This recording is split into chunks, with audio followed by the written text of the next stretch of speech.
And we are live for the Patreon members for the moment.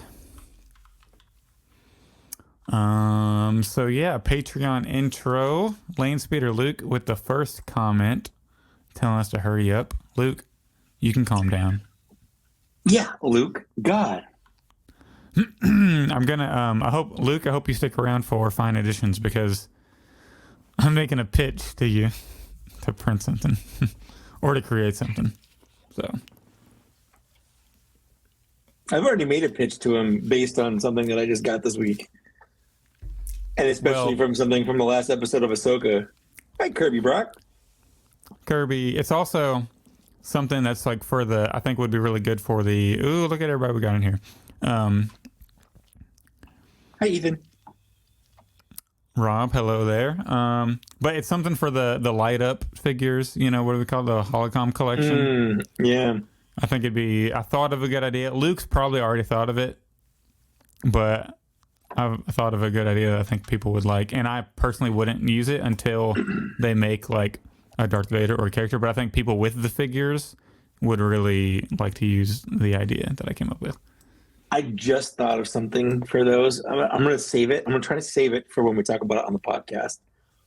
But I don't want to forget. So remind me. I bet it's the same thing I'm thinking of. Is it like a Luke? It could be. Like a 3D print in print condition type thing? File? Nope. Okay. Then I think we should be good then. Brian Eovacious, thanks for joining. We're at the point on these because our Patreon is doing pretty good that we got like a consistent base in here every show. It's pretty sweet. Even on the VIP streams, it's pretty nice having people joining in the live chat. So we definitely appreciate Patreon members joining live. I love it. It's great. Actually, I was probably going to mention this on the show when we do our plug, but Wilbon's even in here, another VIP member. We broke a record for the amount attempted to charge on Patreon last month. So it was an all-time high. So neat. So Patreon members keep climbing tiers. People keep signing up. Hopefully, could Luke make a Chadwick?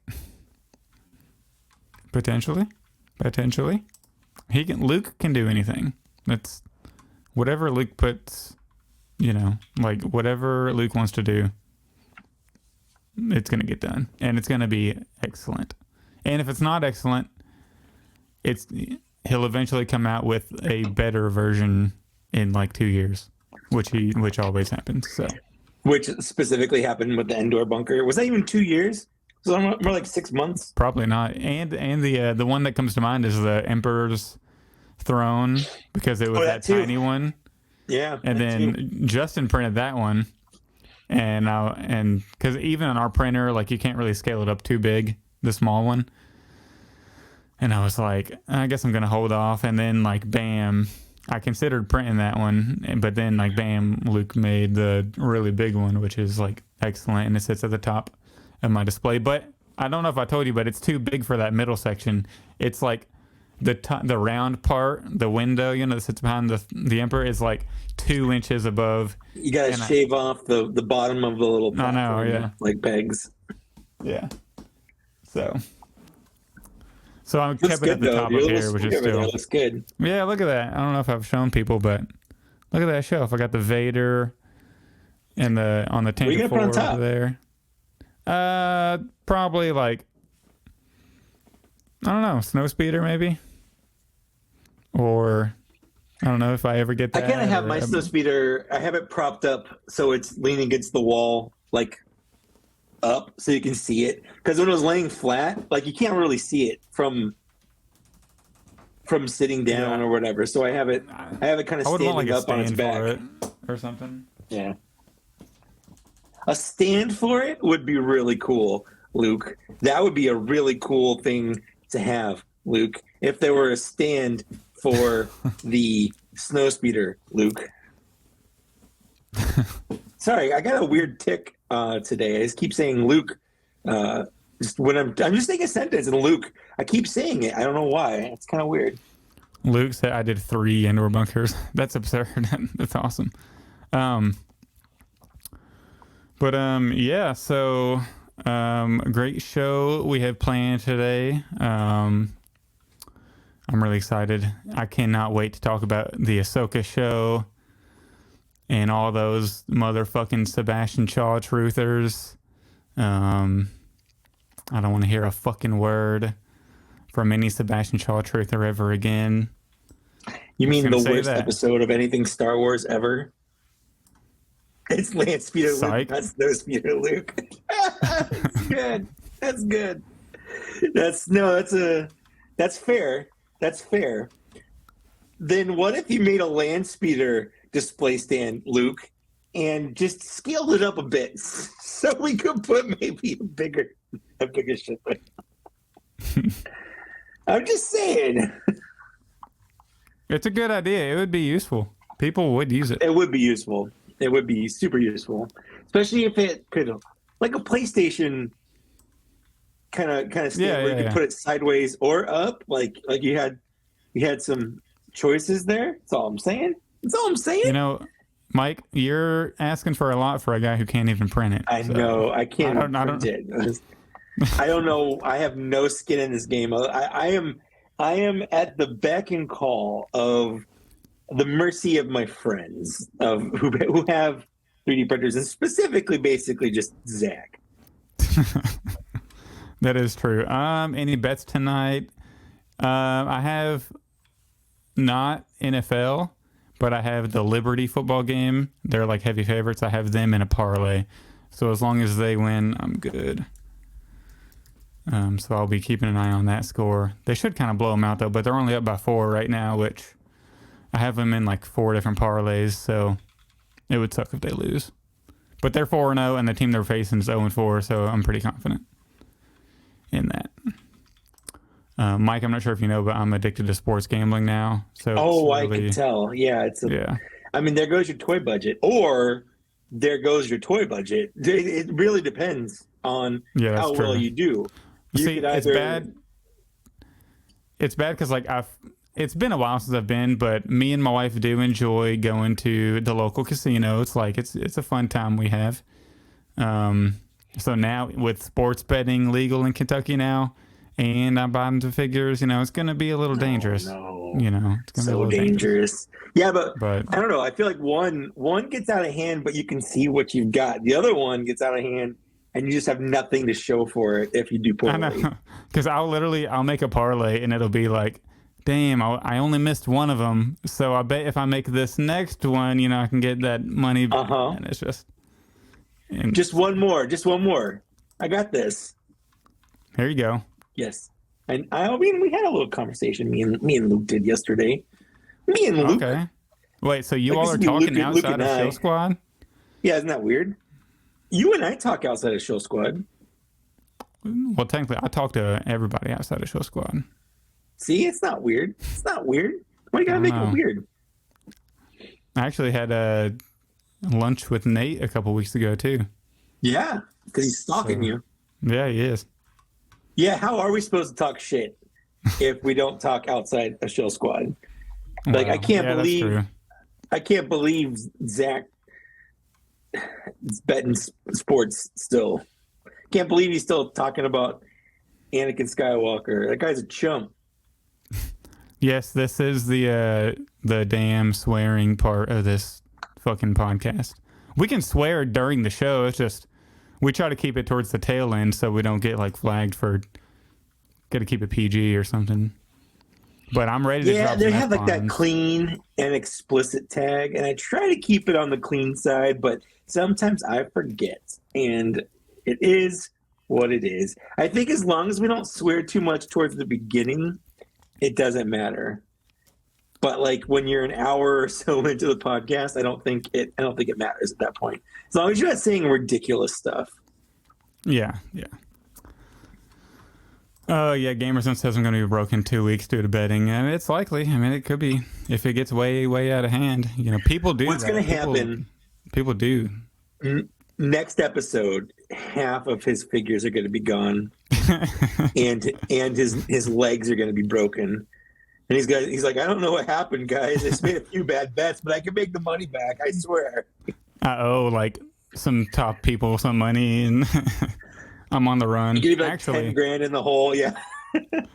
fun fact: the accounting firm I work for, not the big company, but the little company that I worked for, we were bought out. But on September 23rd, somebody hacked our financial system, and we realized they were taking out in between $8,000 to $10,000 every single day since September 23rd.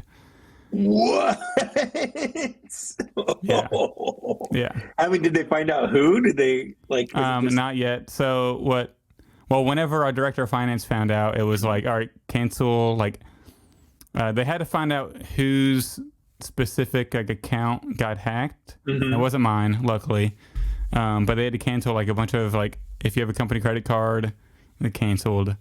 They escalated it with the bank, and the bank escalated it with law enforcement, and so that's been kind of an ordeal at work because also we're transitioning to the larger firm that bought us out. Yeah. In the beginning of November, so that's screwing up a lot of things at work. Sure. My wife was like, my work. My wife was like, of course you get this new position, and then 2 months later, $10,000 a day goes missing. I was like, hey, it's not me. I promise. I'm not putting them on parlays. My work is so serious about like cybersecurity. Is they will send us like test fake emails, like phishing emails from the same thing, them. Yeah. To see if we're gullible enough to fall for them. It'll be like one time I clicked on the email to read it, and I got an email like 15 minutes later. It says, "We saw you click on that email to read it. Just so you know, that was a fake email." I'm like, I know. That's why I didn't do anything. They got me one time. Yeah. Most of the time, they're super obvious because it'll be like, it'll say from like Facebook, your account was like logged into, but it's like it's sent into my work email. Like I'm not that dumb. But one of the older jobs I had, we would get FedEx notifications whenever like a client had received their delivery and signed for it. Because whenever you're sending, financial information, it's important that they know. But they sent like I got a computer notification like that was a FedEx one, and we would get those all the time. So I clicked on it, and they were like, "Oh, please don't click on phishing emails." I'm like, I literally get FedEx emails for work. Why are you going to send me a FedEx one? Right. But so that's how they get you. But Luke, I think you did send us that video. I'm pretty sure I have seen it. They're pretty funny. On our Black Series Cantina email, we've been getting a phishing email from YouTube saying like, "Hey, join our YouTube program or whatever," but it's from like YouTube help at a bunch of just random gibberish. So it clearly isn't from YouTube. I was trying to look for it because I deleted it as soon as I saw it. I was like, I don't want Zach clicking on that. I don't want to click on it. Like I don't. There's no way this is legit. Too late. I signed up. I hope it's legit. Oh no! You just gave away our YouTube channel. Oh man, Brian Dickey is in the chat. Hello, enjoy your trip. Make a lot of money. Have a good time. This concludes the cybersecurity phishing portion of Black Series Cantina. Hey, this is not even in the worst 5 topics we've talked about on these intros. We've talked about some weird stuff on here. So 100%. And we've tried. Remember, like we've tried to switch to like, okay, maybe we should have a topic each time to discuss. No, honestly, it's just more fun to get on here and shoot the shit for 15 minutes before we start the show. Just make talkies. I'm so hyped for today's episode, though. I'm so ready. It's just one of those days where, like, it sucks that normally I work from home on Thursdays, but today I had to go in the office, and it took so long. Like, I was looking forward to tonight for so long. I was dreading being in there, but I'm ready. You ready to start the app? It's that time to end the Black Series. We're ending the Black Series today. This is the end. This is our eulogy for the Black Series. The Black Series is done. It's like Luke Skywalker said, Yeah. It's time for the Black It's Series time. to end. Oh. And then the trailer cuts out, and now people don't know what we're talking about, but No, not they're at gonna all. know Yeah. because you're there but it's listening okay, to 'cause it's- Black Series Cantina, episode 56, and we have a great episode planned for you today. I'm Zach, joined by Mike. That's me. And so we're going to be talking about the Ahsoka finale. We got some figure reveals that are pretty wild, and we also have a great discussion topic later on in the show, so hope you stick around for that. Mike, how are you doing? Thank you for asking, by the way. Of course. No one ever really asks. I'm doing well. I just I stopped the budget thing, guys. I just want to point that out. I just want to come clean. I just want to come clean. Listen, it was a good experiment for a while. My wife never even did it. Just so we're all on the same page. I did it for like 4 or 5 months. And while after month 3, I was way over budget, I still tracked everything to make sure so I could, in theory, catch up. But at this point, especially the last 2 weeks, I feel like every pre-order has just been slapping me in the face and in the wallet, and it's starting to get a little painful. Just last night, I got an email saying that my Jabba the Hutt was successful, and then also a Transformers, the Commander class Ultra Magnus. These are two $90 toys. Both of them came out of my bank account on like the same day, and I'm just like, oh my god. What is it? Also, like a week ago, Starkiller was 117. Yeah, probably after shipping or after the tax and all that. That's over a third of my budget. So I just, you know what? I tried, and it's still good because I'm using what I learned to like kind of focus myself and thinking like, is this something I know I want it? Do I need it? Like, when I get it, will I put it on the shelf? Will I play with it, or will I immediately like bin it? Because I have a bin of toys that I have bought this year, but I'm just not putting on the shelf. And seeing that kind of makes me feel a little guilty. In fact, I bought one this week that's going to be on my Fine Editions, and that icky feeling is good to kind of maybe stop it in the future. That is true. Yeah. So that's that. That's budget also, and I gave you a hard time. You did the whole time. That's okay. But your budget was essentially just to keep you sort of in check, just to to cut off the fat on the end, of what you were spending. So I feel like it probably still worked. It did. No, it really did. I way overspent on toys and I bought just stuff I didn't need back in 2022. And that was kind of a wake-up call, like, wow, I really need to control this a little bit better. Just on toys. Like, it wasn't like irresponsible. I wasn't going like into serious debt doing it, but like money I could have been saving for other things or whatever. Like, I was just kind of blowing on toys. It's not like you're sports gambling now. No, I'm not. No. We're not going to go homeless. Or I'm not spending like our utility bills or rent on Jabba the Hutt or whatever. But it is, when you're looking at maybe having a kid and stuff, you start putting things into perspective over what do I really? Whoa! Bombshell just dropped. Hold up. No, I'm not really having one right now. We're not pregnant or anything. But like, that's as an adult in a relationship with a wife, like that topic comes up a lot. So that is true. Did you just drop a bombshell for the first time in public? What? On the broadcast waves?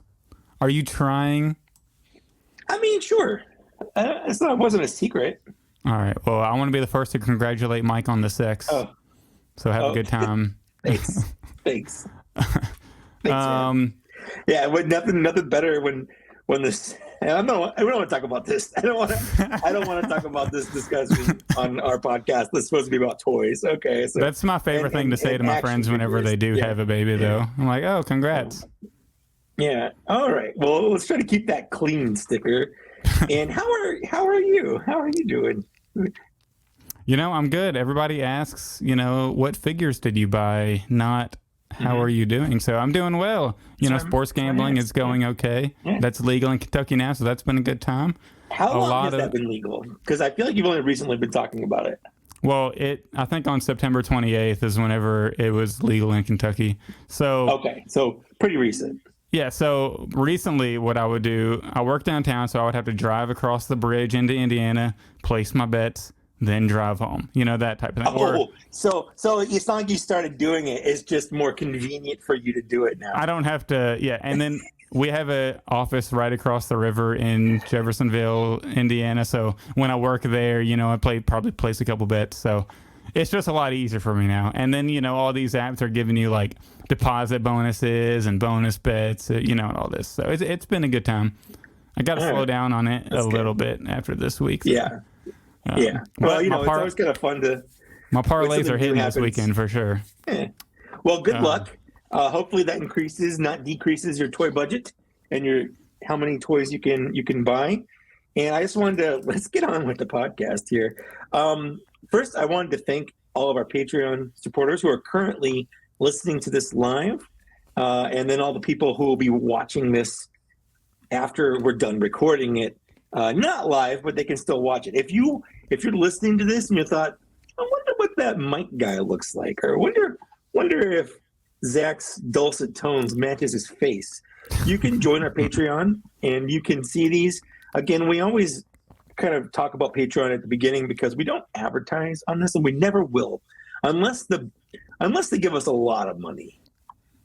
But until then, if Hasbro wants to send us those big boxes, that's acceptable. Yeah, sure. As well. Sure, also acceptable. But other than that, other than just a big old bunch of money, we're not inserting ads or anything. So we talk about Patreon. So if you want to support the show, you can support the show right now. We're just it's not free to do this. But anyway, that's enough. That's enough about Patreon. Let's talk about our fine editions. How does that sound? That sounds excellent because I think we both have a boatload of figures, right? Yeah. So this might be a legendary fine editions because of the I just feel like the mass amount we have. Yeah. But I'll kick things off with fine editions. I want to give a shout out to Lane Speeder Luke first because he sent me this piece on the left, that Cantina like entrance area type thing. Oh, with the droid detector. That's neat.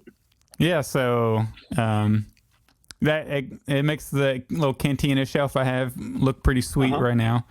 Yeah, you have a little Cantina display. That's nice. You got the Han and Greedo in their chairs. Got the Cantina band kind of sitting rocking in the out over there. Yeah, rocking out. Looks good. Good my job. only qualm with this though is I have the power droid over here on the right, the Gonk droid. I know droids aren't allowed in the bar, but everybody has to have a. But it's such like a New Hope type thing, you know, like that dusty Cantina type atmosphere. I felt like it belongs here in the corner, and it's like the best place I have for it. So it's going there, even if droids aren't necessarily, and they're not like, they don't have personalities like C-3PO. I mean, they have a little bit, but not as much. So they're not as annoying. So I feel like they'd be allowed to, like if you need some power, you need your Gonk droid in the Cantina. So that's how I'm justifying it. But Luke, thank you for sending me that. And then Luke also sent me a updated. Well, he snuck this in without telling me.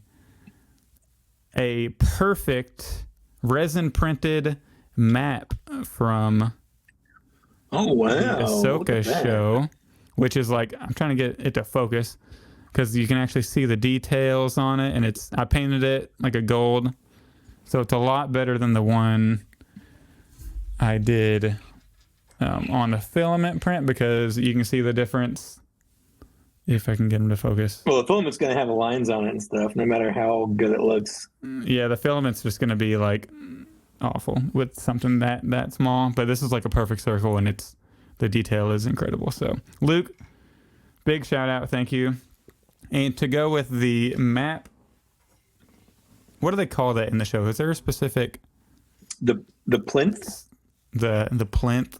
Well, to match That's the just- map and yeah. plinth thing, picked up Morgan Elsbeth at Target. So it's pretty sweet. I didn't have a pre-order anywhere, so. And then, of course, you got the Scarlet Witch hand. I feel like it looks pretty good. I know it doesn't match exactly, but it's close enough. It's close enough. It's close enough for the shelf, and I'm not worried about painting the hand or anything. So that's pretty sweet. And then thanks to thank you, Mike, for sending me this. Of course. Battle droid. So this was the giveaway that I took away from the Patreon community. So I apologize to the Patreon members in advance, but I don't have this B1. None of my GameStops had it for like $8 or whatever crazy sale it went on. But Mike was fortunate to find one, so he shipped that to me. Yeah, that was the Gaming Greats one from what game was that? Survivor. Survivor. Yep. And then I was in Walmart and I picked up an extra Republic Commando, the blank one. So now I have 2 of these. They had a bunch of 5s and Republic Commandos, and they had the deluxe or the new Wrecker, which was pretty cool. Good to see your blaster's not melted like Caleb's was. Right? Yeah, that is absolutely wow. So people, if they want to go see a melted version of that blaster, go on our most recent VIP hangout and you can watch that if you're a Patreon member. His was delivered melted, which is like really crazy. Yeah, it's like they held the front of the blaster up to like an open flame. I know. And it just disintegrated. You know, I have so much cool stuff. I don't know what to pull up next, but just pick something and go. It's just hard.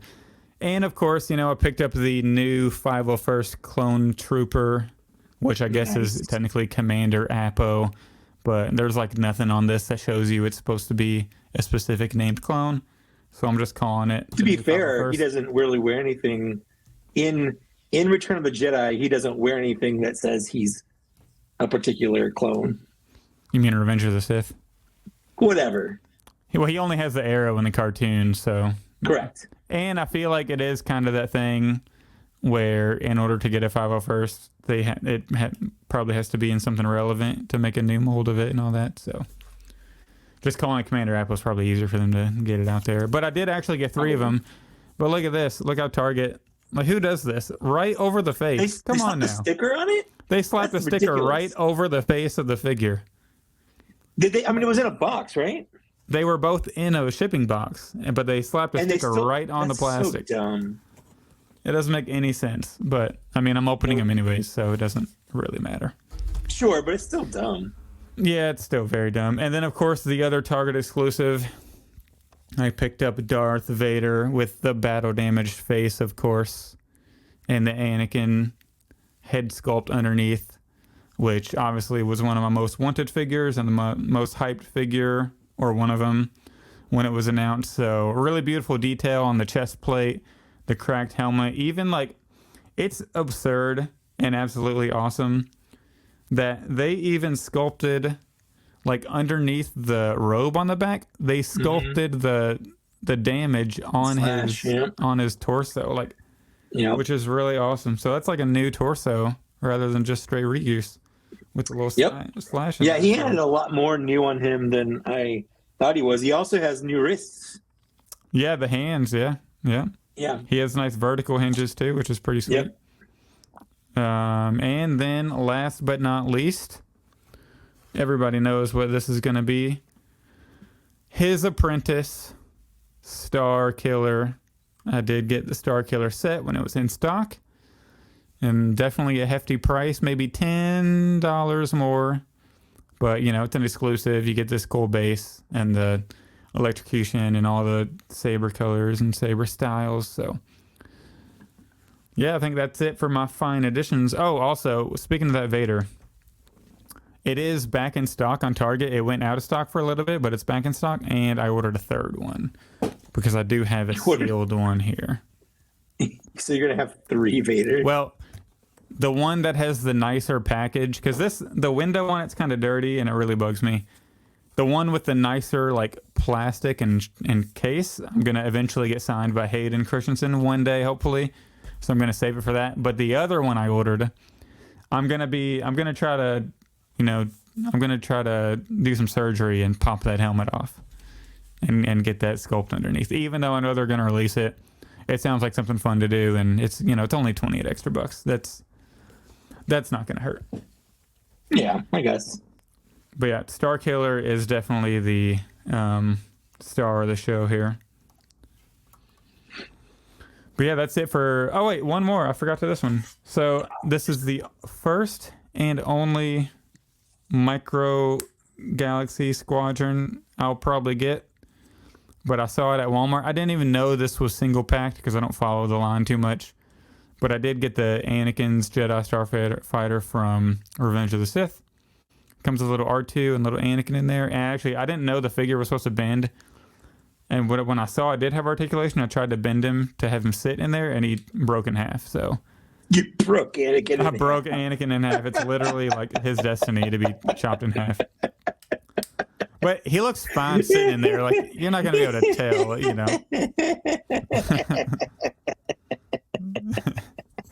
I don't know why that's so funny, but it just is. I didn't know those little tiny things had articulation, so I saw it and I was like, "Oh, he bends," and then I bent him, and it like just completely. So, does he not bend, or did he just not bend him in the right spot? Like what happened there? I feel like the articulation point's so tiny, it just wasn't working, and it just kind of came off. But yeah, I mean, you can't really tell. He was just sitting in this tiny cockpit. Now that I kind of shook him around, he's laying down all weird, so I'll fix it. But it's just a little desk piece. I'm not too worried about it. Even if it didn't even have the figure. Like, it comes with a little R2 on the side, which is pretty sweet. But yeah, so that's all I got. So I'm going to pass the reins to you now for fine additions.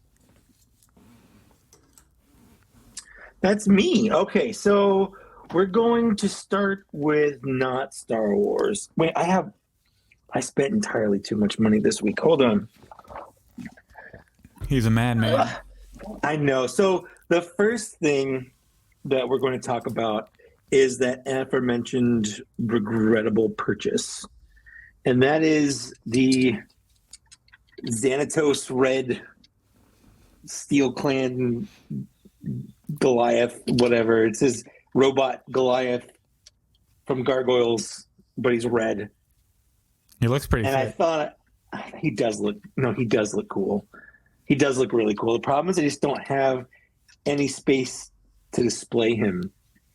And he's too heavy for all of my flight stands. So what I need to do is look up a flight stand, and then I can put him in a spot.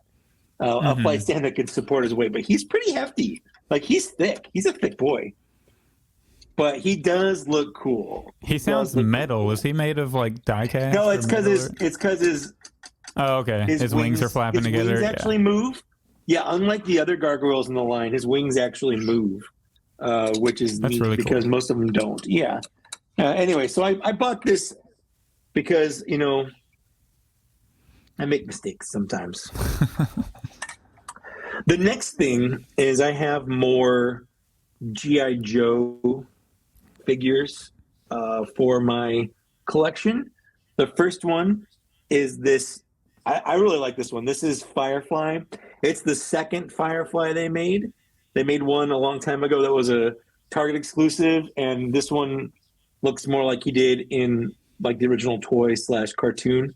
And I really dig this. I dig the coloring. I dig all the accessories. They can, like, he's got a little remote control car that's a bomb, just kind of hanging on his butt off of his backpack here. Like, I think that's pretty cool. He looks like a Rainbow Six Siege character. He kind of does. You're right. Then I got Tunnel Rat here, who I don't love. I don't know. I kind of forgot I pre-ordered him, and then I forgot I bought him, and like after I got him, and he's just very forgettable. But lastly, for G.I. Joe, I just got this today, just mere hours ago. And this one's my favorite. This is Low Light, and he's a sniper, and he looks rad. And his sniper rifle breaks down into this cool little like bag. Oh, that's awesome! Which is awesome, yeah. Like it opens up, and come on, and there's like a spot in it for like the rifle and the stand and the scope and the It's like an silencer, actual things case. like that. Yeah, exactly. So I like Low Light was one of my favorites as a kid growing up. So I like that one a lot.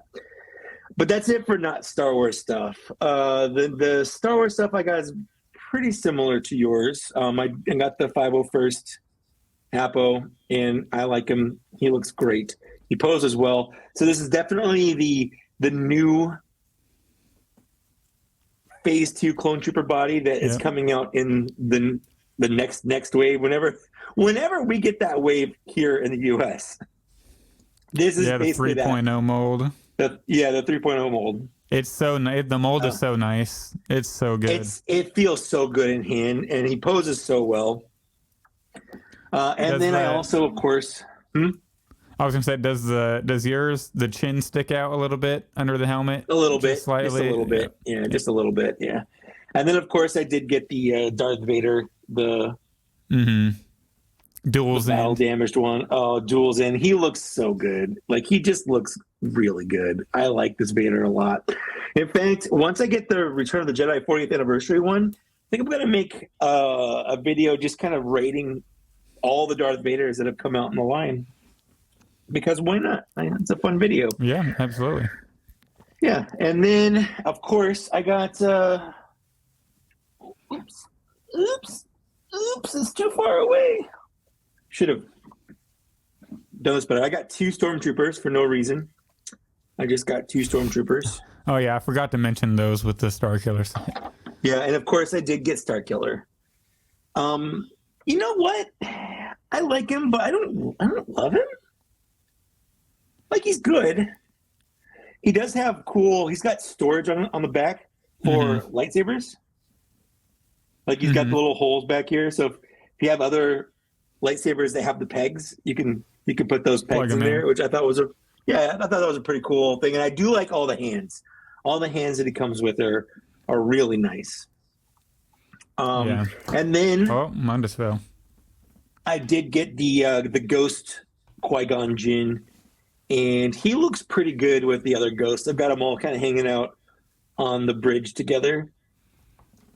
Because, like, why isn't Qui-Gon there? What? I know the answer is because Qui-Gon didn't exist as a character when that scene was filmed and the story was written. But, like, I feel like in the next special edition, they could 100% just insert Qui-Gon there. I mean, they could, but he has, like, no connection with Luke whatsoever, so. Doesn't matter if he has a connection with Luke. He's got a connection with Obi-Wan and Anakin. That's true. I'm sure they're kicking it like bros, you know, somewhere in the netherworld of the Force. Right. Yeah. But yeah, so that's all the. I don't really have much else other than the latest wave of Ahsoka figures that isn't out in America yet. But Toy Snowman came in clutch and got me these. Do you want me to do these in order of how much I like them? Should I do that? Yeah, sure. You want me to do least to most? Least to most is always the way to go. Okay. All right. So least is probably an upset, but it's Merrick. That's my least. It just is. So what are some gripes you have about Merrick? So he's like, this is just a really good pose for him, but I feel like his proportions are weird. They're kind of long and gangly, and he almost has like an animated feel to him, but mostly it's just the colors. His armor is too light colored. That orange is too orange. And it kind of just stands out. Like he's good, but also like he has the same kind of pegging system that the fifth brother has to put his lightsaber on his back, but it's a much smaller peg. And the overlay armor on his chest like pushes in, so it's really hard to get that little peg in the overlay because there's a lot of give there. And the peg bent a little bit when I was trying to get it in earlier, so I don't even do that anymore. But he's good. So I want to preface this by saying just because he's my least favorite doesn't mean he's bad. He's just my least favorite in the wave. He's still pretty cool. Next, we've got, I think this is next, Hu Yang in the wave. He's good. I think my problem with, he also isn't completely color accurate. And I said this in some comments, but I'm pretty sure, especially with Hu Yang and Merrick, I'm pretty sure Hasbro was working off like preliminary photos and art, you know, like the concept art and stuff, because he matches the colors from the Clone Wars more than he matches his look in Ahsoka. And I would bet that they changed that partway through production for live action purposes to make him look more droid-like. Because in the original cartoon, yeah, he's like a 25,000-year-old droid. Yeah, he's kind of tan. And this is a little bit more tan than silver. I also don't love that his arms don't move very well. And there's parts where it's connected where I'm pretty sure if you do try to bend it too much, it will break. Kind of like how Luke broke his Magna Guard leg, where it seems like it could bend, but if you bend it, it's going to break. Yeah. So just be careful with that. It's fun. He's good though, and he's only fallen over once. Yeah, and I also feel like with color changes like that, Hasbro probably gets pictures, like if they do get it in advance at all, they get it from like the character pictures where they're just standing there in front of like a thing and like those character photos. But the lighting on set is probably so much different than that. So that's why I can probably absolutely also. Where's my other one? I'm missing one. Zach, I'm missing it. He didn't come prepared for fine additions. Oh, here he is. You hate to see it. So this is the surprise for me. I was expecting this to be my least favorite, but next is Pre Vizsla. That is a shocker, man. That's a shocker. I know it is. I was fully expecting to hate Pre Vizsla so much because he is on that super old Jango body, but I gotta say he does look pretty good. Like he looks pretty good. His face is good. His jetpack's got a little spot for the Darksaber to kind of peg onto. He could have been better. Like if they had put him on that the Death Watch body, I think it would have been probably figure of the year. But as it is, I still think it looks really good. I really do. He does visually. He looks really good. Visually, yeah. He's gonna look good on your shelf. Like that's just a fact. He's gonna look good standing in whatever pose that you have him in on your shelf. Okay. Second best figure, because it's a 5-figure wave, is the R2-D2. Now this is the same as the Return of the Jedi 40th, but I haven't gotten that wave yet. So this is my first R2, and I'm thinking about actually canceling the 40th one just because I don't need 2 R2s. But I also think, what if I had it and just saved it on the card and put it on my wall? I don't know. But he has sat on my desk, and I don't think he's going to move from my desk. He's just so perfect looking. He is perfect. He feels great in hand. He looks super good. I don't love some of the things. Like, it's really hard to open up these little doors on the side. Like, it's pretty hard. What? Well, not for me. How do you open it? Like I can't get. Do you have like you have a fingernail? Just like they're in there a little. I cut my.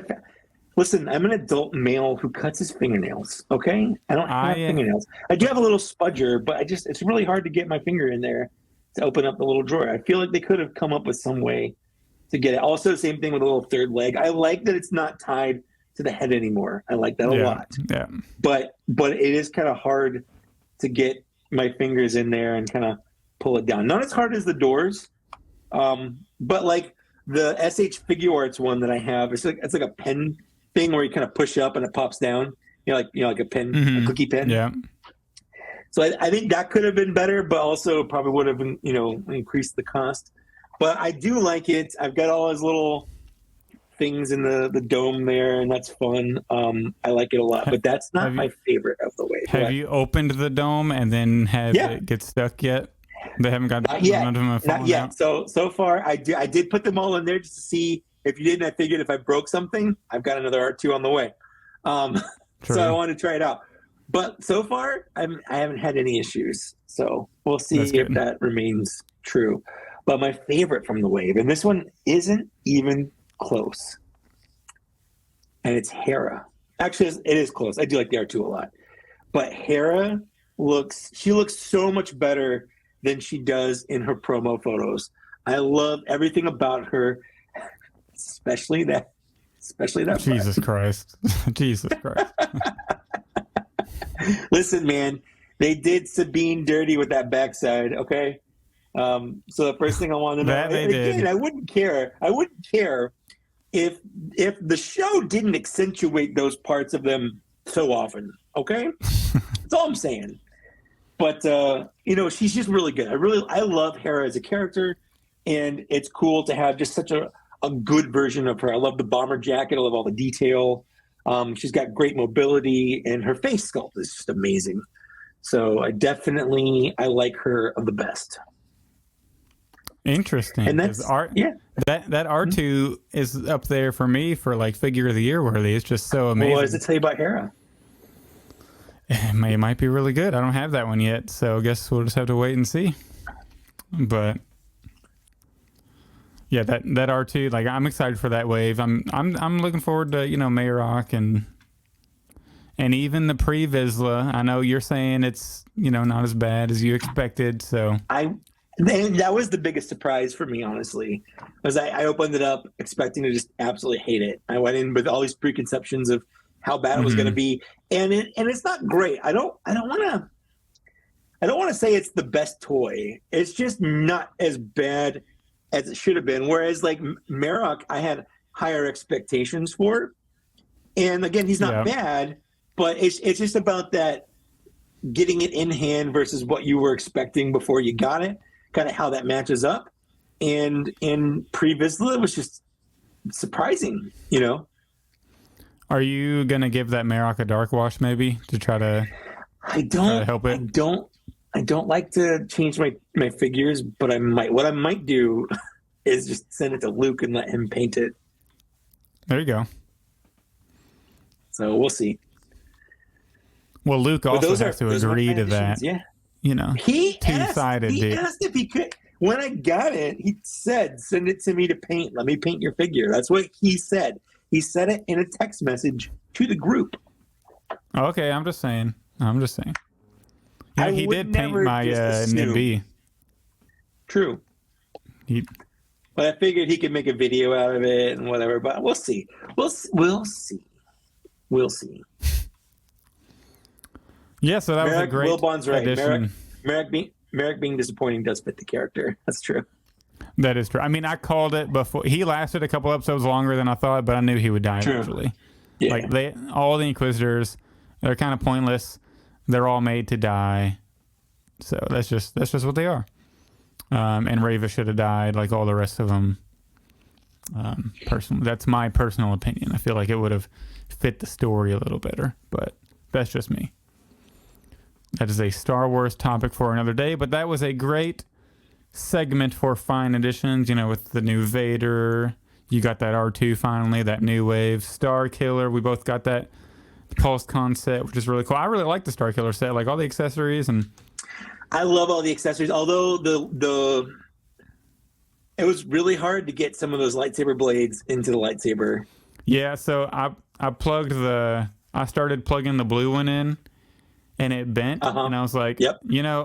It bent just ever so slightly, and I was like, you know what? I'm posing him with a red saber. I'm not even going to worry about risking. Yep.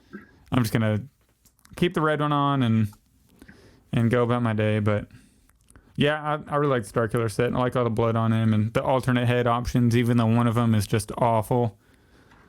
Not the neutral one, not the screaming one, but this one. Here, let me get this so maybe it'll focus better.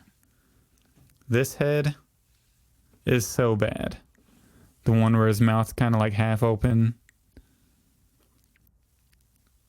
Awful. I don't think they're that bad. I don't think they're great, but I don't know.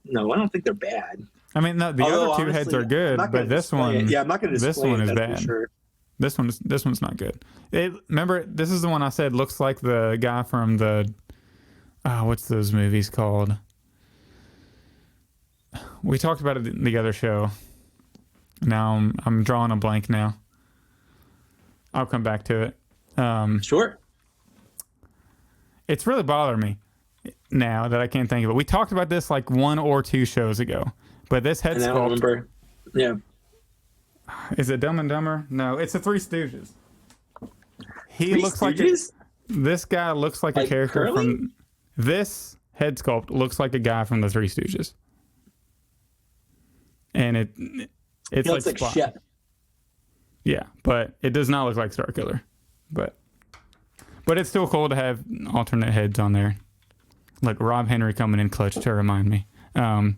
For sure. But yeah, so let's get on to some discussion topics we have. I'm going to share my screen really fast just to chat about... what am I doing? Not extra camera. Share screen. So it's funny, last episode I said AliExpress has been kind of quiet on the clone reveals, and then literally a couple days later, they dropped more clones, and they dropped the 442nd clone Legion, and it's the kind of Hasbro made up one. And I don't think it's in Battlefront now. It might be, but I don't think it is. Yeah, they got super lime green options, which I like the idea of it, but the green they used is way too bright. Like, this is just too bright of a lime green. It needs to be darkened Yeah, it up really a little. is. Yeah, I'm not a fan. Yeah, so I'm not pulling the trigger on any of these. If it was a little darker, I'd probably pull the trigger on 1 or 2 of these, but I'm gonna safely pass on these for now, and then hope they drop some other clones, because these are not it. AliExpress was on a roll there for a while with the 501st ones, like, kicks and all that. Like, but you know what? Here's the thing. They're not. People are acting like these are so cheap. These are Black Series prices from like 3 years ago. Like these are KOs. Yeah. Okay. These are knockoffs. They're literally like, I'm not knocking Bale's Toys or whatever, but like, they didn't put any work into this other than stealing the mold and painting it. Like, yep. The amount that they're charging for it, and I'm paying for it because it's not awful, especially if it's a character I want. But like, these should be going for like $10-15 for being KOs. Yeah. They do ship for free from China, though. So I wonder if that's true. No, that could be part of it. Yeah, that could be like for the $20, $22 price tag on some of them. But I just feel like people act like, oh yeah, they're so cheap, I could buy a bunch and customize them. Like, you're acting like they're $10 a piece or something. Like, they're still $20. Yeah. They're $18 to $21 depending on which one. Like, they're not that cheap. Yeah, they're still a pretty good price. Yeah. Yeah. And then, especially if you're buying like 2 or 3 of them, like, that's still $60. That's why it hurts whenever they drop 2 that I really want, and it's like another $40 on top of the pre-orders, that we're getting now. That whenever they do drop. So I just figured we'd throw that in there in the news. No, it's good to talk about. Yeah. But yeah, so we got some reveals to cover, which. Yep. So I created this slideshow so if you're listening on the audio version of the podcast, if you want to join Patreon, the $5 tier gets you access to the video of the podcast, and then you can enjoy the slides along with us as we look at them. So Hasbro dropped the Holocom collection, the long-rumored line from Yak Face. I think he revealed it September of 2022, which is now over a year ago. And yeah, I think nobody really thought it was going to happen anymore because of how long it's been. It has been a while. He said Carbonized collection is gone and Holocom is going to replace it. And in that time, we got like 3 more Carbonized figures announced. Well, more than that, but some of them were two Yeah, they're packs. 2 packs, which is even Yeah, worse. yeah, and then no hologram figures for so long. So I was just chalking it up to another way that Yak Face is wrong, which it turns out he was right. It just took a long time for him to be right. That's wild to me that he knew Yeah. that far in advance. Yeah. Well, that just shows you, like, how long they sit on some of these. That's why if you told me, I keep complaining that Pre Vizsla is on the old Mandalorian body, but if you told me they'd been sitting on that figure for a long time, like before they had even made the Death Watch, like if it predated the Death Watch Mando, I would I would believe it in a heartbeat. Like that wouldn't 100% make sense to me on why they still use that body instead of a newer one they've already made. Because it's not like, oh, that mold's too expensive, they don't want to make it. Like they're turning it into a holiday figure, So Yep. it's not like it's out of the realm to do. It wouldn't surprise me if we found out that it just predated that, because I feel like there are a lot of toys where they've got them in production or they've got them in the concept phase or whatever, or somewhere in between there, and they just sit on them for so long because of release cycles and when they can get. I do feel like that's what happened. Yeah. Into like the factories, and when the factory schedules can free up for them to make specific things, and so just wouldn't surprise me at all. Yep, I agree with everything you stated, and let's get into the couple Holocom collection figures that were revealed. So let's look at the Mandalorian first. Yeah. So overall, kind of, what do you think about the Holocom collection as a whole? Like, what were your first reactions to it? I like them as a concept. I think Holiday will always be my favorite, just because how ridiculous it is. But over carbonized, over credit collection, I think in the realm of Star Wars, this is the one that probably makes the most sense of any of the other sublines. Because they have little bounties, right? These are little bounty pucks, basically, is what they are. Yep. I think it's a cool concept. I mean, translucent figure is always kind of fun. I don't love them as much as some other people, but it's neat. Yeah, overall, like, I'm not like really in on any of these, and we'll cover like each one individually what we think, but as a whole, I feel like some of the character choices are a little odd.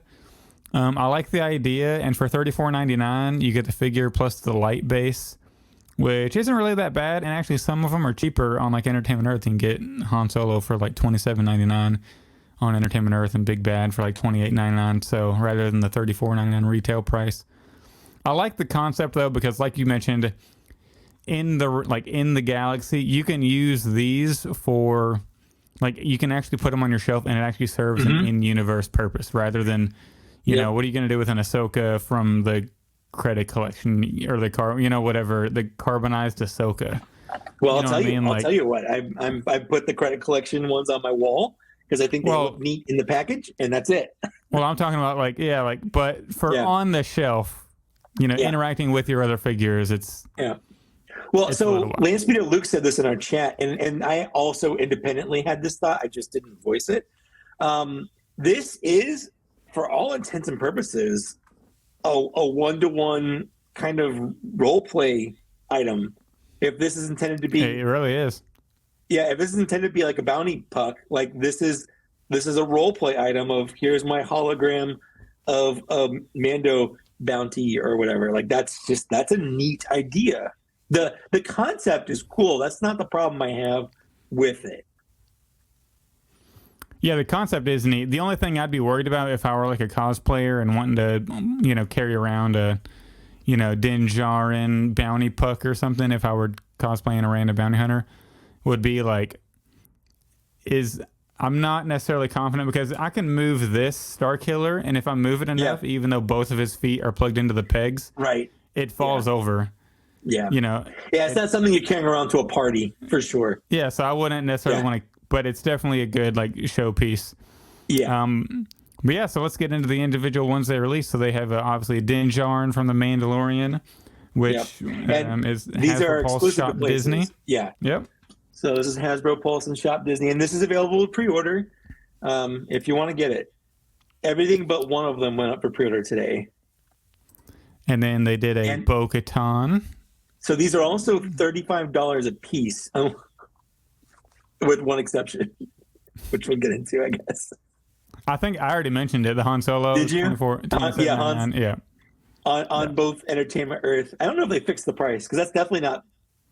They'll probably end up sending an email and correcting it if somebody pre-ordered it. But they also did Bo-Katan Kryze, I guess, to get another current media figure out there. Which Bo-Katan looks cool. Like, this is definitely one that makes sense to be a hologram because Bo-Katan's an important character. You know, of course she's going to be given holograms. I think all of these in some way make sense. Like these are characters that are all going to have bounties on their head for one reason or another. Like a Hutt's putting a bounty out, or the Empire's putting a bounty out. Like you can make it make sense for these to have bounties on their heads. Yeah. And then they did an Axe Woves, which Axe Woves is exclusive to Amazon. You can pre-order him, definitely like right now. So as you're hearing this, and Axe Woves looks cool, but we'll get into like the character choices. If anyone's curious, he's a 10,000 creditor. And Ahsoka Tano, which is actually I think this one makes a lot of sense. I think. Is this number 6? Is this the 6th way they've? This is up there. Is it released? I think it's a 6 because we counted it last time too. So we have the original one, the one in the 3-pack, the carbonized one, the credit collection one, and then the re-release in the Ahsoka wave, and then this one. I guess 3 of them have a different paint. Like this is clear. There's the carbonized one, which is shiny, and then the credit collection one, which is credit colors or whatever, but it's still it's the same figure. Like it's the same figure. Yeah. And then Han Solo, which is exclusive to Hasbro Pulse, and this is the Empire Strikes Back body of Han Solo. So at least it's probably the best one. At first, I thought it was the Alden Ehrenreich Solo one, and I was like, why? It's just really hard to tell which one from the silhouette. Which I guess is really just how good that Alden Ehrenreich looks like Han Solo, because I thought that this was that. Well, also because the first picture we saw was with the white background, so it was like actually really hard to see. Like it was like pretty difficult to see which one it was at first glance.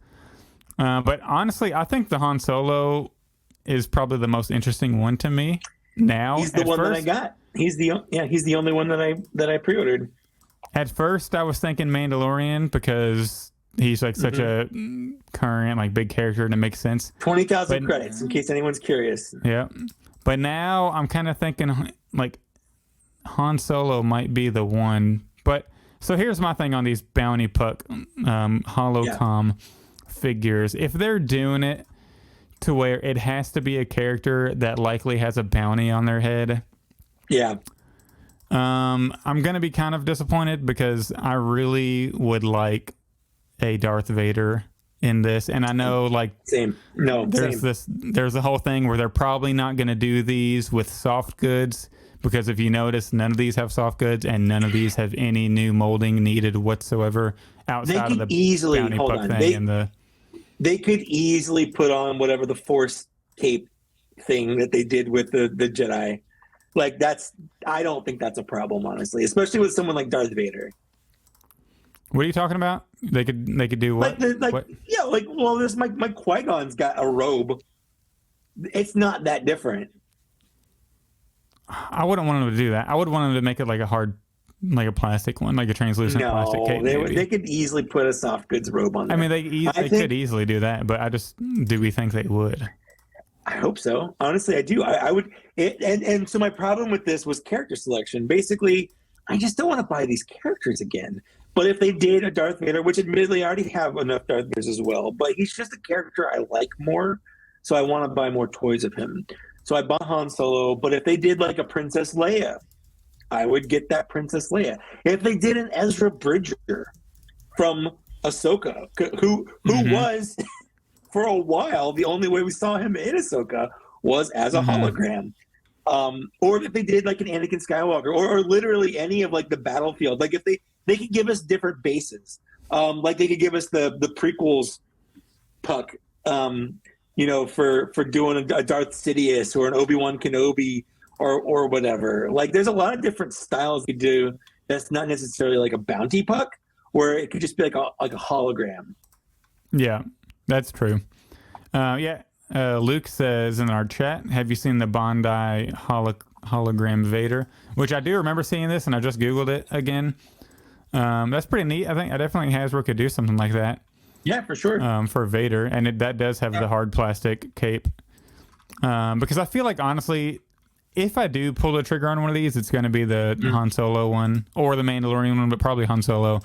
But Vader is the one I think I'm holding out for, because I feel like that makes the most sense. I would love to have like some of the Imperial like people, like Tarkin and all the other ones, like looking at a table and like Vader's on a hologram talking to him. Like I think that would be so sick. But if they're only doing characters that make sense to have a bounty on their head, I'm not sure if that's the distinction, since it's a bounty puck. Who knows what they'll go with it. Oh yeah, they'd have to change the motif for sure. Yeah. Like, there's no Darth Vader bounty puck, but it'd have to be like 20 billion credits for sure. To kill they Darth could Vader. Easily do this.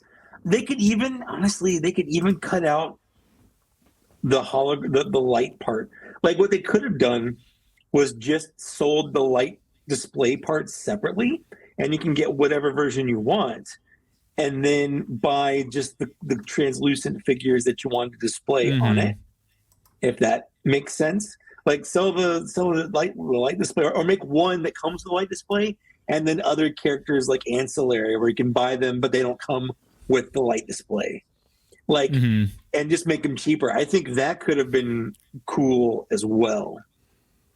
So when is the last time we've seen figures revealed by Yahoo.com? I mean, it happens, but that's the most like random thing of all time. Yeah, it's pretty. I mean, it's just another news source for a reveal, but it was a weird reveal. I think it, like I said, I think it's a really cool idea. This is just one of those things where I've trained myself that I don't need to be a completionist on this. I don't know where I would display them if I got them all. I don't want to spend $190 or whatever buying $5 $35 toys, I think is how much that came out to when I mathed it. But I did want one just to experience it so I could talk about it, give an in-hand reference to anyone that asks, which is why I went Han Solo, because he's the character of all these that I not only like the best, but think it matches the motif a little bit better, because Han Solo famously had a bounty on his head for all of the movies he's in. Yeah, like I would love a Commander Cody, one of these or something to put into the Emperor figure, like that would be so cool. An Order 66 one would, like, series of these would be awesome. Some clones. Yeah. That'd be so good. It would be awesome. So my pitch to Landspeeder Luke for these is, Luke's probably already thought of this or thought of a better idea that I could, but imagine like if he made a Star Wars style table, right? Like kind of say they did a Darth Vader, you can make like an Imperial table looking thing that's like a circle, has like maybe some Imperial design on the side because Luke's really good at that. But in the middle of the table, it's hollowed out to where you can perfectly set this bounty puck into it. So that way on the shelf, it looks like our figures are looking at a table, and you can still use the light feature of the bounty puck once you set it in there, rather than just have the bounty puck on. I feel like that would be really cool. So or like in the Jedi Council, how like some of the Jedi were like holograms, like Skyping into the Jedi Council meeting. That'd be neat. See, I feel like making a table and then like a hollow piece in the middle to insert the bounty puck. That makes sense. Yeah. That way you can still use the light feature, but not have to see the black, bounty puck thing on display. I think it would have been cool if they had come with, and this is what I was alluding to earlier, if they came with a remote and the remote was shaped like one of those bounty hunter, like the finder. Oh things. yeah, the little fob. Yeah, the little fob thing. With the red little flashing light when you get closer. Yeah. And all that. That'd be neat to turn on So the you light. can turn it on stuff. and off with like remotely. So on the reveal, it says a 30-minute light show. Oh my god! Oh, You got Siri talking to you? Apparently, Siri has joined the podcast as our third co-host. She was actually always a member. She was just a silent partner. Oh god, Wilbon, do not get us started on Mr. Mundy and the droid attack on the Wookiees. We need a hologram KD Mundy. That's what they're going to come out with first. Well, he has to Skype in because he's not allowed within 50 meters of the Jedi Temple when there are Padawans, when there's young ones. That is very true. That is very true. So what do you think about the 30-minute light show that it says? Do you think it's just a stagnant light? I think it's weird they said light show. It has to be. It's basically just saying, hey, with the battery in here, it's going to be on for 30 minutes. Like, I assume that you can turn it off. Like, it's not going to get a consecutive. Like, if you turn it on 1 minute, you're like, well, there's the battery. I guess it's going to stay on for a half hour, and then I got to replace the battery. Like, what kind of batteries does it use? Is it rechargeable? Is it double A's? Are they watch batteries? Like, what's going on? I'm just kind of curious. Oh, 3. Look at that. It says it right there. Is that 3 double what's A's? it say? 3 triple A's, I think. Triple A's. Yeah, double A's would be big. Yeah, you're right. So 3 triple Should be A's. So triple A's, yeah. I'll have to go to Costco and get one of those big old battery packs. Yeah, so it's a neat idea. I definitely do like it better than credit and carbonized. So this is like it has some in universe use, which is pretty cool. So but yeah, so that's a neat reveal. So if you're interested in those, and then Yakface did say they're in the US, like they're arriving to the US already. So people should be getting those pretty soon, I would say. Are you ready for our discussion topic, though? Yeah. So this is where that clickbait comes in at the beginning. You might notice that we haven't really been talking much about how the Black Series is ending. But how this came about was one of our VIP members in our VIP chat asked us a question. And it was Caleb Clone Command, so we'll give him the specific yes. shout out. Specifically shouting out Caleb Clone Command. But he asked us, what are the 10 figures you would want to add to the line if they were the last 10 figures in the line? Which, when you think about it, completely changes your list and how you construct it. Because right now, if I just gave a top 10 list, it'd be like a top 10 figures that, it'd be cool to see. Yeah, that you want the most, yeah. You want the most, but not necessarily maybe the figures the line you feel like the line needs. Whereas if this was it, are you going to plug holes that are missing? Are you going to redo figures that you think weren't good enough the first time around? How are you playing this game if this is it? Mm-hmm. So we each put together a top 10 list of the last 10 figures if the line were ending and we had 10 more figures to put into the line. So did you, what figures?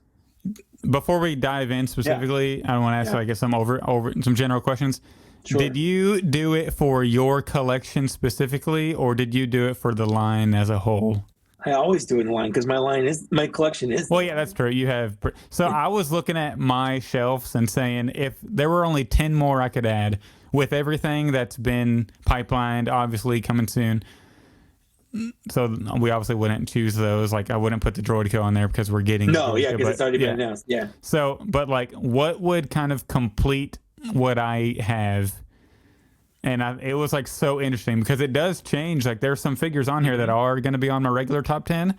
And there's some figures that's like, they're not necessarily my top 10 most wanted, but I feel like if they were the last 10, I would want to squeeze them in just because I think they'd be perfect for the shelves I have. And I could be kind of satisfied with how my setup is.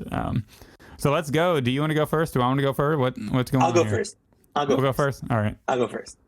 We'll add you to the state. Mike's top 10 if they were the last 10 Black Series figures. And this is like such a deep question. We've been wanting to cover this for a couple weeks now. So thank you, Caleb, for the suggestion. Mike's 10. Yeah. So I pulled a bunch of pictures, and I realized I had 11. And so I put an honorable mention on here.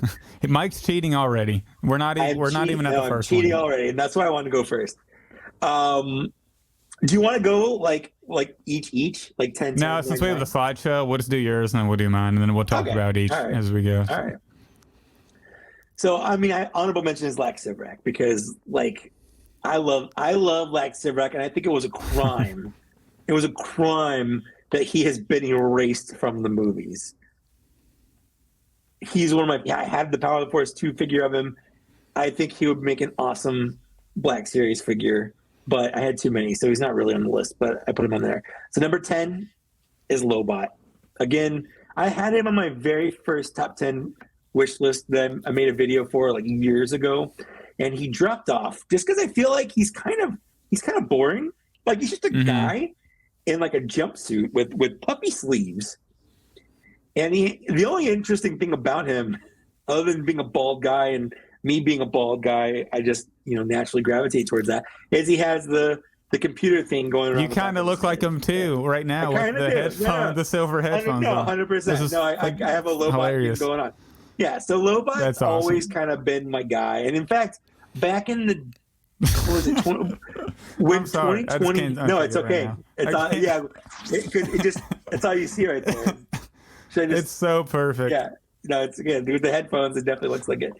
But he was my vote. I think they did a fan choice vote for a 2020 release. I think it was specifically for Empire Strikes Back, and Dagobah Luke won the fan choice vote. But I voted every time I could Lobot. Every time I could, I wanted Lobot. He did not win, obviously. So that's my number 10. Number 9 is Agent or Rebel Callus. I don't think it has to be a 2-pack. If I had to choose, honestly, I feel like he spent most of the show as an Imperial, so I'd probably want that first before the Rebel version. Just to kind of go with my season 1 cast. He's like my season 1 Rebels, other than Stormtroopers, they don't have like a bad guy. So I think the Imperial Callus would be cool. I also like the way his helmet kind of covers up his little mutton chops. I do prefer the Imperial version. Yeah. I think his helmet alone is just super cool. It's really cool, yeah. And he could come with that cool weapon, maybe the one that for sure, right? Yeah, the bow power bow caster, whatever it's called. Whatever. Yeah. Have you heard the fan theory that he is Crix Nadine or whatever?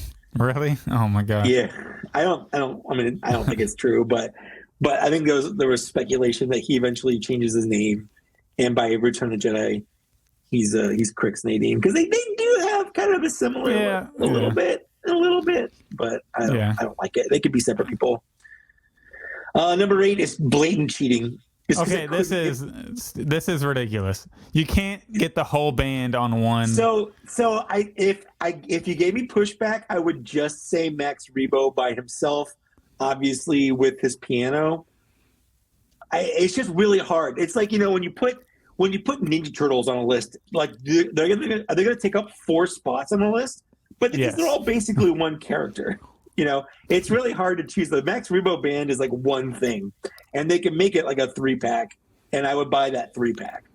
This is like your top 14 at this point. Sure, no. Well, I said your last 15. We could just limit it to just Max Rebo if I had to choose Max. That's Rebo. Why. Max was close, but I was like, I can't have Max and then not have the other 2, and the other 2 aren't taking up any other figures on here. So. Yeah. Rob Henry says Raphael is the only turtle you need, and it's just so weird that you spelled Donatello wrong. Shots fired. Number 7 is Princess Leia Organa in her Bespin gown. This is the only Leia that we don't have yet from the original trilogy. It also happens to be my favorite look for Leia. What's an interesting fact? If you do a Google search for pictures of Princess Leia Bespin, all you get are Hot Toys pictures of her. Like this is one of the only pictures. It's like either cosplay or Hot Toys or like 3 3/4 inch toys. But there's no just pictures of Princess Leia in this stupid gown on the internet. So you had to search for like half an hour to get this picture? I did. And the only reason I was sure that it wasn't like the Hot Toy or a cosplay because you could see Harrison Ford in the back there in this picture. So that's my number 7. I love Princess Leia, and we need this in the line to complete a whole. Number 6, getting a little goofy, but Dash Rendar. I love that ridiculous 90s extreme Han Solo from Shadows of the Empire. I don't want anything else. If we never get anything else from Shadows of the Empire, if we just get Dash Rendar, honestly, I'll be happy. And this is a selfish thing just for me, and I don't care if no one else likes it. Number 5, because I accidentally clicked it. I wasn't done talking about Dash Rendar, but I can be. Number 5 has been my number 1 on my personal list for the last 2 years, and he's down to number 5, and that's how interesting this list has been. Is he's lost some spots. But Pong Krell, I think I usually put him as number 1 because I feel like a lot of people don't expect him. So I like to kind of shake it up. People expect like a popular character or whatever, and I'm like, nah, Super Battle Droideka. Yeah, exactly. I just love the idea of Pong Krell. You know, he's like a 4-armed, badass kind of bad guy Jedi with 2 double-bladed lightsabers. Like, make him a deluxe. I don't care. I'll spend $45 on this guy if I just want him to look badass. I want him on my shelf. Yeah, he's got to be super buff. Oh, I think Dash Rendar also has to be super buff. I don't know who Wilbon's talking about, but all these people, even Princess Leia, should be super buff. Power of the Force style. That's right. That's actually, you know what? I'm getting rid of this list. What I want for the last 10 spots are just redone Power of the Force 2 action figures in a 6-inch scale. Give me a buff Luke Skywalker. Give me a buff Han Solo. That would be an excellent like sideline if they did like just the main cast of the trilogy, just like 3 of them. I'd be so in love. That actually would be pretty cool if they did that as an homage.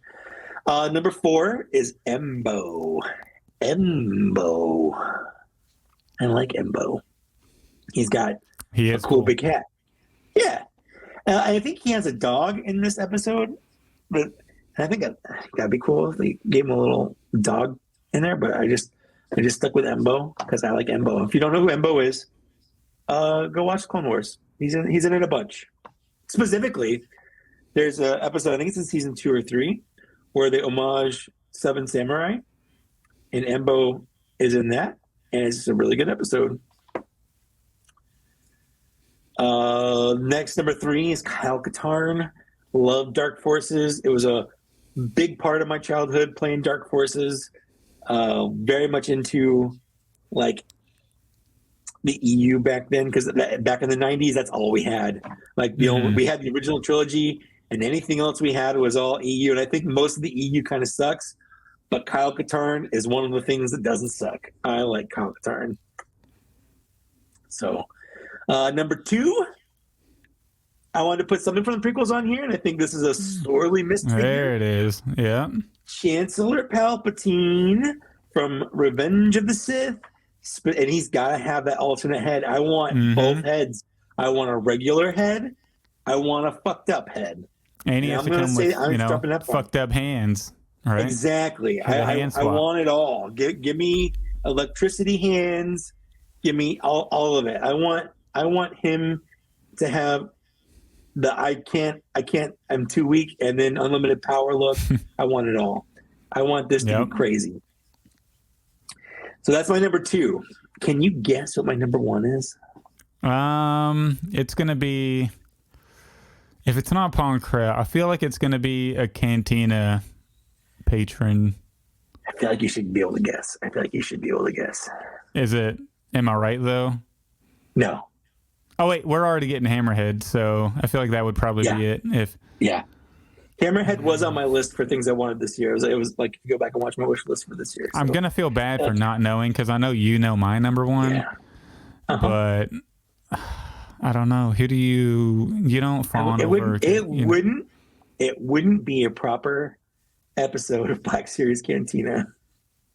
Oh, there we go. That's yep. The Rancor that was stolen from us. Give me that. That is excellent. That is excellent. We need the Rancor. R.I.P. Yeah. R.I.P. Man. R.I.P. Rancor. Yeah, that's a good number one. I didn't even consider like. I just did single pack, if I had like to say regular over stuff. That is. If true. I had to say over it, they're asking me what to put on there. That's my number one. That is a very good number one. The Rancor would be a great way to finish off the Black Series. Yep. If we only had, a limited. If we only had, a few more slots or whatever, that's my number one. Yeah. What you got? All right. So my last 10. So we have 2 of the same characters on here. Can you guess which 2? I'm gonna guess Palpatine is one. Maybe. And I'm gonna guess knowing you. Where's that maybe Princess Leia. I know Palpatine's one. And I know the Rancor isn't. Yeah, I did. So I did single packed figures only. And I know Max Rebo's not, because you kind of said that. That's true. So, yeah.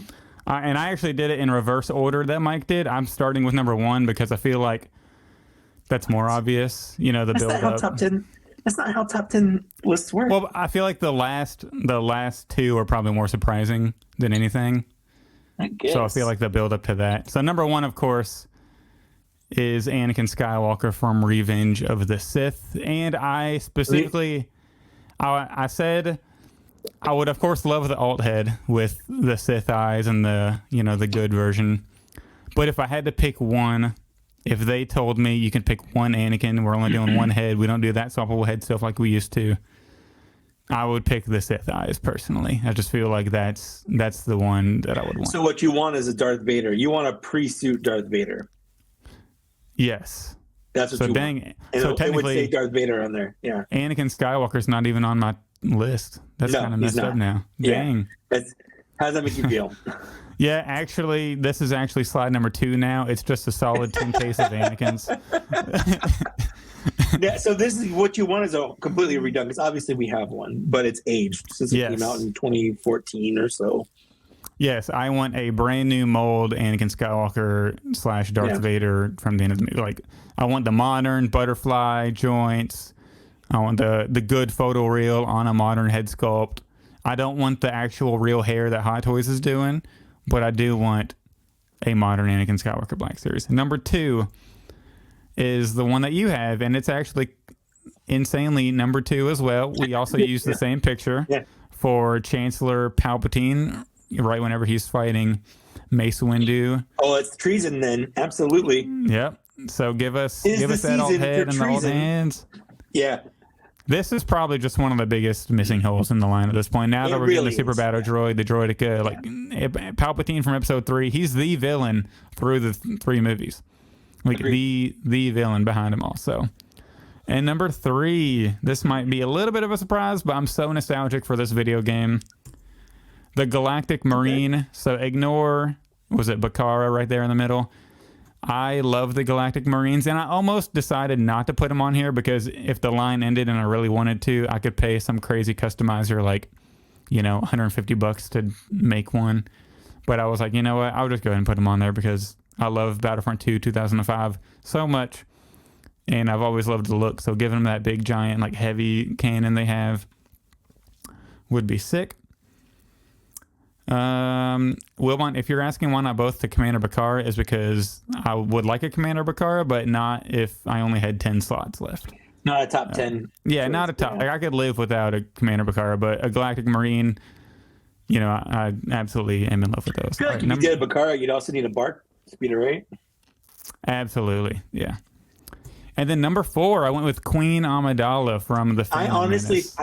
I thought about doing Queen Amidala, but I thought that they already know it's the Naboo one. That's right. It's also TVC is getting this. This one. Well, they already got this one. Yeah, and we're getting the Naboo like or the escape or whatever. Decoy one. Yeah, this 100%. This almost made my list, and I feel if I could change one, I probably would add it on.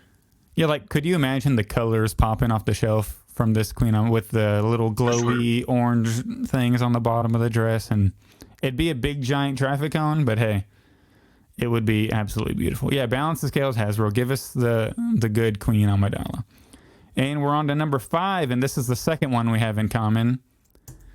Krell, and we use the same picture for it. Nice. It's because it's the best picture. And it's funny, I just realized Palpatine was your number 2, Krell was your number 5, and for mine it was 2 and 5 also. Wow. That's actually insane. We're really cool like that. That's actually insane. But yeah, Krell, I was like, I want another Clone Wars guy in here, and Krell he'd be able to go like with, because we're getting all those figures, the 501st AliExpress figures from the Umbara anyways, so they would be such a sick figure to add. So that's number 5. Number 6 is another Clone Wars villain, Savage Opress.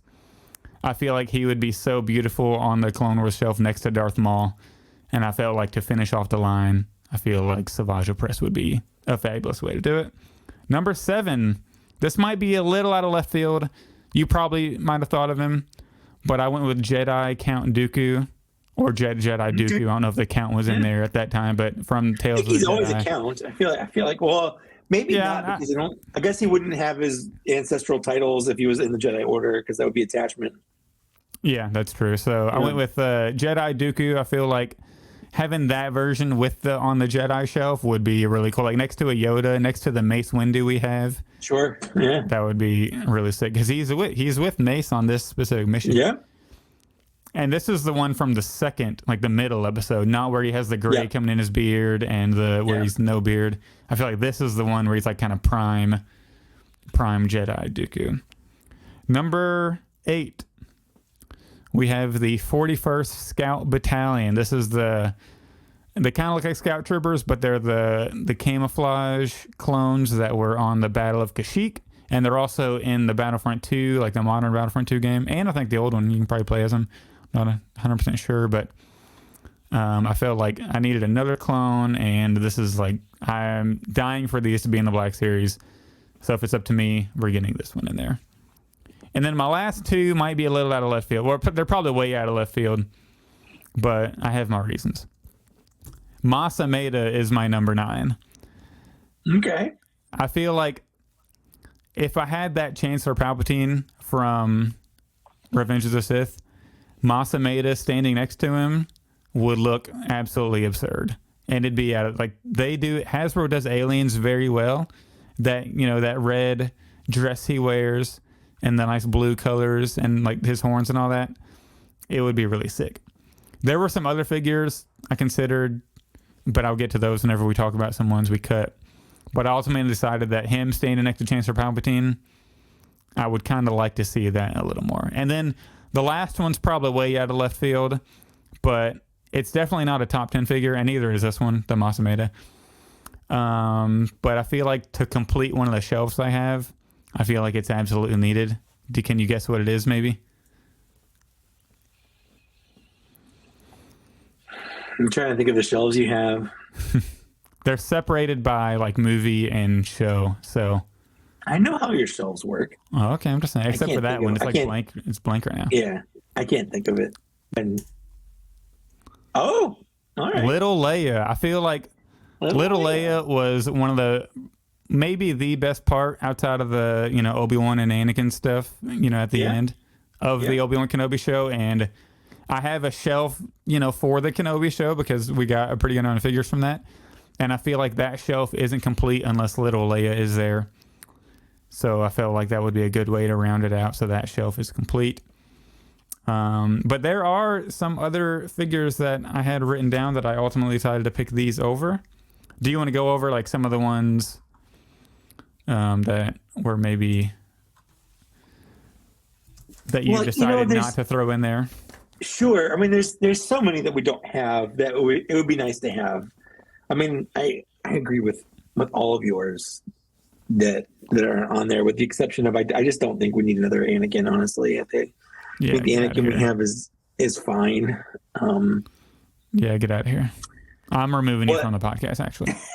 What we should have had is a credit collection, more credit collection. I could have done a whole 10 credit collection of just 10.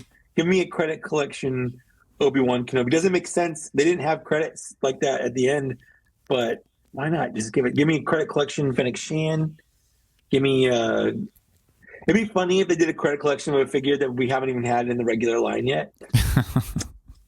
like the Boba Star Fett, Killer, but Star Killer. a credit collection Boba Fett, but the actual Book of Boba Fett version, The good one, the good one, but like no regular version, just the credit collection version, not the Hammer Time pants. No, credit collection. You can do a credit collection Super Battle Droid.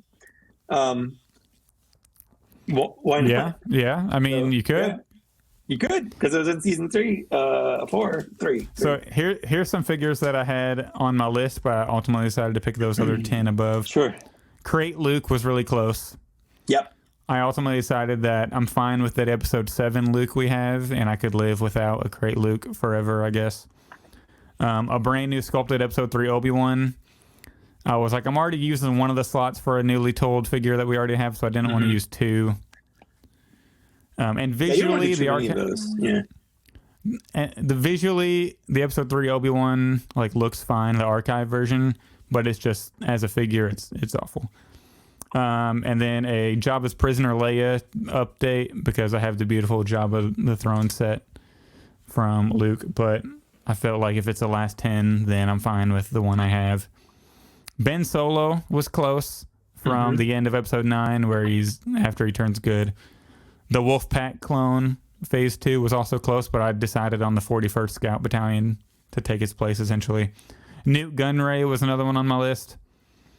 And the Bothan Spy from the Battlefront 2 2005 video game was a close one.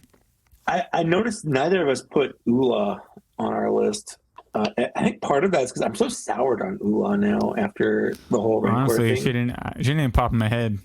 If I don't have a Rancor, I don't want Ula. You don't want Ula. I want a Yana. Give me. Yeah, there you go. The buddy. chubby 6-breasted dancer.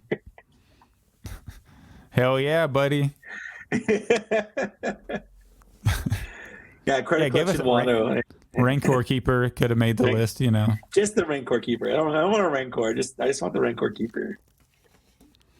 Yeah, screw that. I was paying $350 for just the Rancor Keeper, honestly. That's right. That's all I wanted. That was fun. So thank you, Caleb Clone Command, for that topic. It's a fun thought exercise of what's really important to you in the line, a true gauge of what the line is missing. Mm-hmm. Absolutely. Yeah. And it's kind of nice because the figures that aren't on there. Because, if we had done this a couple months ago, we both have probably Super Battle Droids on there. We both have Droidicas on there for sure. But we don't have to anymore, which is nice. Yeah, and hopefully pretty soon we can erase Palpatine and Pong Krell. Pong Krell will probably take a while, but the Palpatine is needed. I know. I keep putting him at my top of my list because the one time I was crazy with my number one was in the beginning of 2020 when I put Cad Bane on my list. And it happened. I was thinking, there's no way, there's no reason for us to get Cad Bane. He's not in anything. I just put Cad Bane at the top of my list. There weren't even rumors we were getting a Cad Bane at that point, and obviously they had been making him longer than the 6 months because he came out towards the middle end of the year. But it takes them a year and a half or whatever to make figures. So he'd been in the running for a while, but I didn't know that. So the one time I was crazy with my number one, I got it. So that's why from now on, I don't want my number one to be something that I think they could possibly do. I want my number one to be kind of nuts, something crazy. Yeah. Yeah, so that's why Pong Krell has been my number one. Yeah, some other ones that I considered were like a not a Gungan, a Geonosian soldier. Sure. Yeah. Like some of the locals Or like there. Poggle the Lesser. Yep, and That'd be pretty cool. Or Wat Tambor. Yeah. From the Techno Union. And what are the droids called? The tactical droid from Clone Wars. I thought one of those would be pretty cool. The technician droids or whatever. Yeah. Like that kind of lead the or droids. Commando droid would be pretty cool. Commando droid would have been another good one. Yeah. I think that a commando droid is actually on my top 10 list. Yeah. But it's not. It didn't make this list because I feel like with the super bad droid and the droid coming out, I'll probably be fine. Like and that's a good, distinction. Is yes, that's a figure you want, and yes, it's on your list. But it's because of other things that are happening that it's on there to kind of go with it. But if push came to shove, you would replace it with other things. Yeah. If that was it, And a couple others like Ben Solo and Crate Luke are on my top 10 that I want most. But last 10, I'll probably squeeze some other stuff in there first. Exactly. But a Crate Luke would be so good. Yeah. But it would. I would say if I had to pick one sequel figure, like just one, if they were like, we're only going to do one more sequel figure ever. As much as Finn and Poe need updated figures, I think a Crate Luke is my number one. Yeah, I would agree. And it did slip on my mind for half a second. I said, would I want to do a brand new sculpted Force Awakens Rey? Because the one we have is so awful. It's pretty bad. And I was like, no, because the one we have kind of fits the era of all the other figures. Yeah, so it does. It would stand out now. Look weird. Yeah. And I feel like we've got two pretty good Reys, like the one from Rise of Skywalker and the one pretty much from that, Island except a little. Adventure they're both really good. Honestly, you could pop the head off of one of them and put them on that episode 7 Rey, and it'd probably be fine. And the Rey that comes with the speeder, with the goggles and all that, that's good enough anyways. So yeah. But yeah, that was a very fun topic to do and fun research that I did it on company time, so that's always the best way Me to do too, technically, because I also did it today when I should have been working. I had like 6 of them figured out like yesterday, but I had to work out the final 4 was kind of tough. Yeah. And for me, it was just figuring out placing, because I knew Dash Render, and I knew so on my personal one, I had a lot of stuff from like High Republic, but at this point, like if we haven't gotten any in the line, I don't want just one.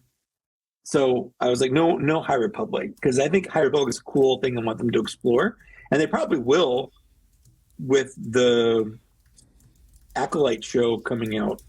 But yeah, it was an interesting thought experiment. I was just trying to figure out like at what level do I want Dad? I know he's my top 10, but like, is he number 10? Is he somewhere in the middle? Like it was really interesting trying to figure out where to place him. Yeah, that is a good example of like stuff you want in your top 10, because I know you do have some High Republic stuff in your top 10, but if it's last 10, you're like, nope, see ya. Yeah, exactly. Yeah. But I say we get into full Ahsoka spoilers, because I am rearing to talk about the finale and the show as a whole. Full exposure. Full spoilers for Ahsoka. Overall thoughts on the season, Mike? What did you think of Ahsoka season 1? I think it's my favorite Disney Plus show that's not Andor. Interesting. I think, well, so like Mando season 1 was great because it was something new. We never had like a TV show, live action Star Wars before, and that kind of makes it special. And it had a lot of great characters in it. But when I really think about it, like going back and rewatching it, there's not a lot going on in it. It's kind of boring in some spots. Like I just skip whatever the one with the bounty hunter on Tatooine. I skip that episode because it's just so boring. 90% of the first season is just Mando and Grogu running. Like the first 3 episodes are great, and the last 2 episodes are great. And the prison episode's fun, but they're just going from place to place. You know, it's fine, I guess. But I just think Ahsoka as a show is also doing a good job of pushing the story forward from Return of the Jedi in terms of what's going on in the galaxy. You know, we're talking about Jedi lore and things like that. It seems like the implications are bigger. Exactly. And overall, I feel like there's a lot more action that I enjoy. Like, and I saw people talking about, so there are a lot of negative Nancy's about the show. And today, is that surprising though? No, it's not. But just today, I saw someone complaining that, you know, Sabine took a bunch of shots like from blasters when she had her lightsaber or whatever. And I'm like, dude, have you watched The Mandalorian? You know how often he relies on that armor because he just takes shots. He just takes blows. Like he's not a great fighter in terms of like coming away unscathed. If he didn't have that Beskar armor, he would have died a long time ago. That's like, honestly most Mandalorians too, like except for maybe the ones in the Clone Wars because they're so battle-hardened and all that. Because they know they have Beskar armor, and they can rely on that armor, so they're not as wary about blocking or dodging or whatever. So I feel like I like the action. I feel like there's a lot more action overall. I really like the nods because I think it does help that I like Clone Wars and Rebels so much that this was kind of more of an extension of that than Mandalorian or Book of Boba Fett has been an extension of anything else in Star Wars. It's been kind of its own self-contained little universe, and this is connected to that, and you can see that because you got Carson Teva, and actually he's the only thing that really connects. Yeah, he's pretty much the only thing that connects them, other than it's Star Wars and the New Republic is there. So, but I think it's, other than Andor, it's my favorite. I really do. Interesting. Yeah, I really, really enjoyed it. It feels like Mandalorian is great. The other ones are fine. Well, I think Book of Boba Fett's, and I still need to give that one a good rewatch. But Book of Boba Fett, I think, is my least favorite. I still don't think it's bad, but I definitely think of all of the shows, it falls the flattest. Yeah. And I feel like COVID really probably messed that one up too. For sure. I feel like we're the shows we're getting now are the ones that are full, like the first ones that aren't affected at all. I agree. But yeah, Ahsoka just feels like it has that Star Wars magic to it.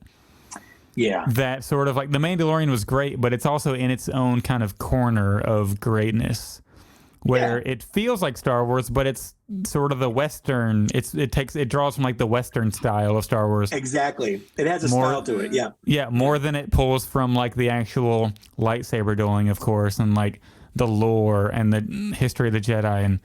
And obviously Anakin popping in was great, but I loved how Anakin wasn't just and there's some people saying oh, they misused Anakin, he was just a fan pleasing, fan service. It actually made sense for her character, the main character, Ahsoka Tano, her character development. I don't understand what people are not seeing. That was her master. It makes total sense. Yeah, if you weren't there, people will be wondering, why wasn't Anakin in the show? Yeah, could you imagine if it was, she, I guess, had a relationship with Plo Koon. I'm just trying to think of Kit Fisto popped up. Sure. Yeah. Just some random Jedi. That wouldn't make sense. But Anakin, her master, she had to overcome so many things. That's what I think a lot of people miss the point of that Clone Wars episode. And they just oh yeah, they're just recreating live action Clone Wars scenes. No. Ahsoka was dealing with some shit. She was dealing with her inner demons. When she found out that Darth Vader was Anakin Skywalker, her master, the person that she looked up to quite possibly the most in all of Star Wars. Probably the most, yeah. Yeah. She was coming to terms with the fact that the person she thought was the greatest good person to ever be good was the biggest evil person to ever be evil. Yeah, like And think about she it. was- Like literally, if Yeah. like somebody, if somebody like you look like say like your father, you know, Yeah. you look up to this person or your like brother or teacher, something, or your yeah, like your brother or somebody who like guides you in life, and they go and they like mass murder a bunch of people. How is that going to affect you? You know, like that's people have to go through that, and that's a real struggle. So I kind of went through this a little bit, and it is a little bit of a diverging topic, but it's somewhat relevant to this. I grew up, you know, in like a Christian in a church, and I was heavily in there, mentored by my youth pastor for a long time, like well after high school. I was in his life and hanging out with kids and stuff. We were really good friends. We saw the prequel trilogy together at midnight. Like we were good friends. And a few years ago, I see an article that he's been arrested for doing bad stuff with kids. Yeah, I know you're getting it. Yeah. You know, and I had to deal with that. Like this was the guy who, when I was the developing person, was the person I took all my morality from. Mm-hmm. You know? And suddenly he's like the very thing that he shouldn't have been. He swore to destroy. Exactly. And that was hard to deal with. That was really hard to deal with. Mm-hmm. So I get like Ahsoka. Yeah, like Ahsoka has to like find a way to live through that, and then she finally sort of overcomes that. Yep. And you is can able even to tell, like she was closed off for the first part of that, and I think she's been closed off for a while. And it's not till after that little thing happens, that little episode happens, where she's kind of opened up again. Yeah. Yeah, so like it made so much sense for the story, and it wasn't just like a quick fan service thing thrown in there, which was incredible. The overall story, like bringing Thrawn back, and then they just end up switching places. Yep. Which the only worrisome thing that pops in my mind is I hope like the first 2 episodes of season 2, like if we wait, 2 years for season 2 or whatever, and the first 2 episodes of it out of 8 episodes are them just trying to like go like just rescue Ahsoka and Sabine from that planet. I'm like, come on, we gotta push it forward. That's the only concern I have is like I don't want to spend too much longer trying to save people from another galaxy because we just kind of did half the season was on that. Well, I feel like you can't get around that. They're trapped in another galaxy. I mean, I know that, but I get that, but I don't want it to be like to take up too much of the next season because we just did that for a whole season. So, but I think it's going to be focused on mostly what they're doing in that galaxy because she said we're where we need to be. So who knows how it's going to go. It's clear that Balin and Shin are gonna, because they're still on that planet too. So there's definitely going to be a thing happening on that planet. Oh still. yeah. So I think they're going to be on that planet for the entire season next time. Honestly. Yeah. So yeah, let's just jump right into the finale. Yeah. What do you think about the Mortis God at the end? Interesting. As soon as I saw him, I was like, "Is that the father? Is that the father standing there with his arm out?" I think it was a very interesting choice.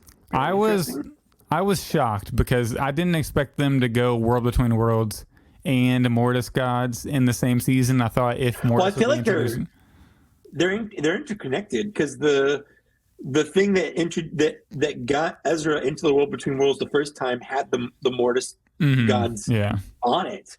So I think those things are intertwined, basically. Yeah, I was kind of shocked that they did both of them in the same season, but I guess it makes sense. It was just kind of thrown in there right at the end, and it's just a statue right now, so I'm sure it'll have bigger implications next season. But I was kind of surprised at that, and I think it makes Balin's story like just even more tragic with the actor because he had that final scene, and it's like we got to get a good replacement in there because we can't just drop that story now. Who do you want to replace him?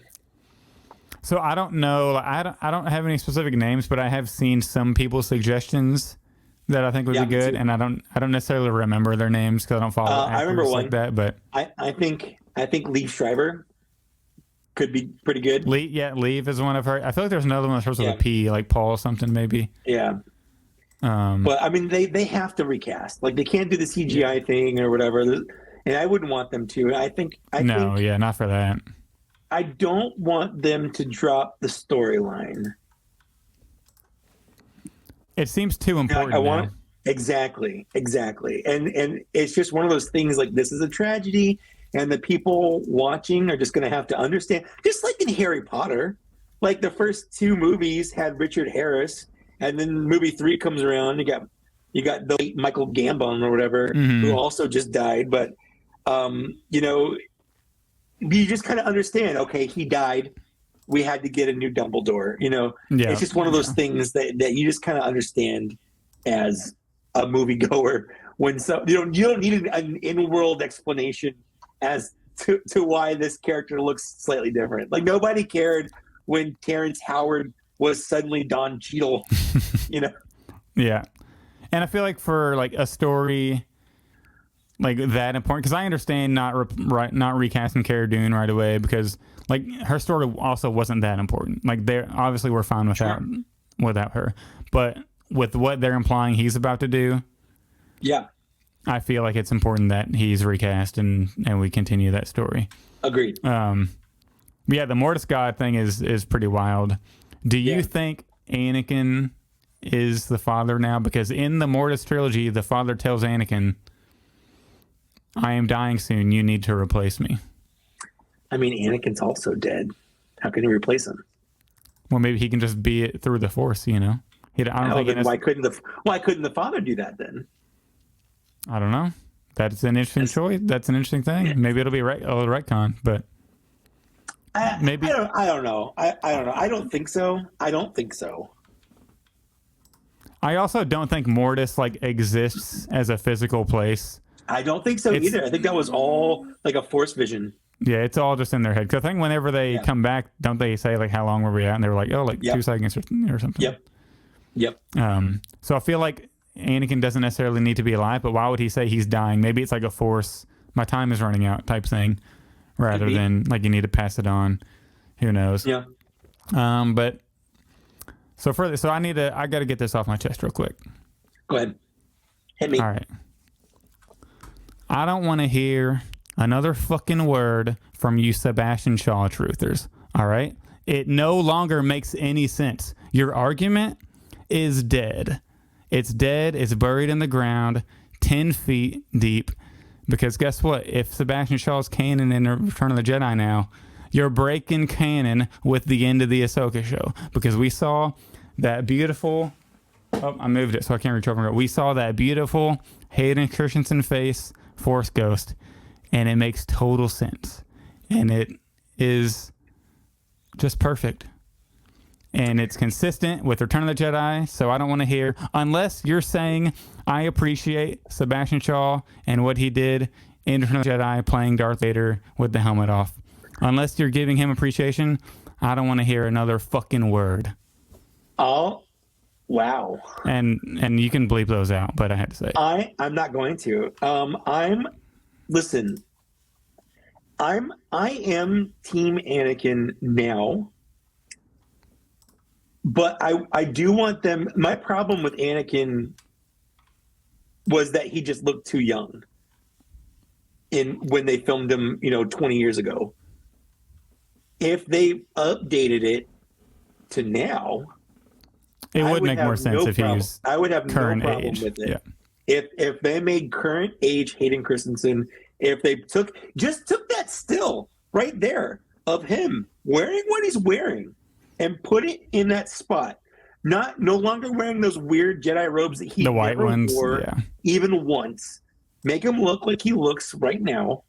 Put that in there. I would be 100% okay with that. My only thing when it comes to the toy, just for the sake of preserving some bit of history of where that came from, that's the only reason why I would want still a Sebastian Stan head for a Force Ghost Anakin. So I agree that Sebastian Shaw should. Oh, Shaw, not Stan. Yeah, Yeah. So Yeah. everybody makes that. It's just so. it's so common, easy to yeah. make. Yeah. Yeah. So I do agree that there should be an official Disney release of the original cuts of all 3 original trilogy movies.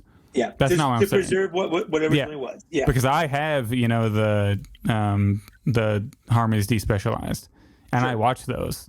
Yeah.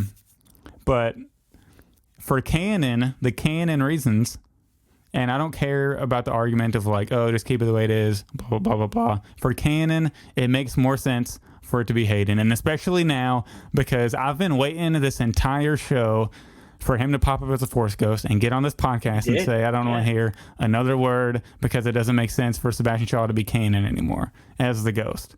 It didn't make sense in the first place anyways, and now it definitely doesn't. So Wilbon hasn't been in the chat in a long time, I've seen, so I know Wilbon's quiet right now. At the time, I don't think Hayden made sense. I really don't. But I think it See, does I still do, though. I don't think it does. But also it's because I grew up, I remember a time, and this is me just, flexing my borderline Gen X elder millennial muscles. I remember getting off my lawn. Back in my day when I had to go uphill both ways in the snow to watch a Star Wars, Boba Fett was a mystery. Nobody knew who or what Boba Fett was. He was just a bounty hunter guy that fell into a Sarlacc that maybe lived after that, but he wasn't a clone. He wasn't anyone other than Boba Fett, and that was it. And people wondered who he was. People wondered what his backstory was. People wondered what he looked like under that mask, but nobody knew. Mm-hmm. And I feel like, when the prequels came around and kind of peeled back that layer and revealed that mystery, it was neat, but also a little bit of the wonder was lost. And I kind of feel the same way. Like if they ever reveal the species name of what Yoda and like Yaddle and stuff are, like at this point, why? Why would you? Unless it's something crazy, mind-blowing that changes the very fabric of what we know about Star Wars. It's just always been a mystery. Sometimes mysteries are fun. In Lord of the Rings, nobody knows who or what Tom Bombadil is. You don't need to know. You don't need to know. He's just a mystery. He just is. Just go with it. And also, I feel like sometimes go ahead. Well, yeah, like whenever you're saying like sometimes the mystery, it's more important to keep it a mystery. That's the only concerning thing I have about if we are going to dive further into Mortis and live action. I never wanted that. I've never really been a big fan of the whole Mortis thing anyways, because I don't really want to dive that deep into the Force. And like, I feel like we don't need people that physically represent the Force and all this God stuff in Star Wars, so that's just one of the things. Like, I feel like it might be best kept a mystery, but I guess we'll see where it goes. It could be good, but it also could be kind of cringe. Could be a little too fantasy for me in Star Wars. Well, one of the things I love about what they're doing with the Force now, and maybe it's always been this way, but we didn't know. I like the idea that like anyone can use the Force. Some people can use it better, more naturally, but the Force is in everything. Like Obi-Wan even says that, and Yoda says that.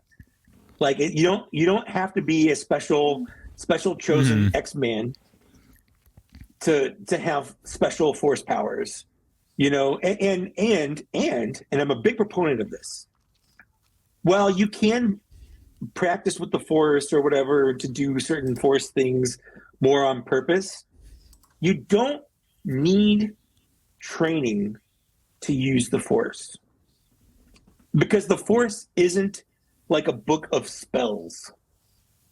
It's not like, I leveled up, I'm a level 4 Force user, and now I can use Force push. It's not a video game. There's no set mechanics for how the Force works. You've got people like Anakin and Luke both use the Force, zero Force training. You've got people, Ezra, episode 1 of Rebels, jumped way farther than anyone should have been able to jump. zero force training. You know, people complain about Rey doing what she can with no force training. That's not any different from anyone else. And that's kind of where I'm going with Sabine here. She arguably has some quote unquote force training, but really it just comes down to finally being in a spot where desperation puts you in a spot where you need it / you're open to it.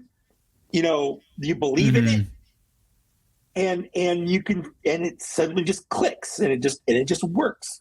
You don't need to sit there and grind out experience points to be able to force push someone or force pull someone. Like people want these rules. People want to put the force in these little boxes so they kind of make sense for how it works.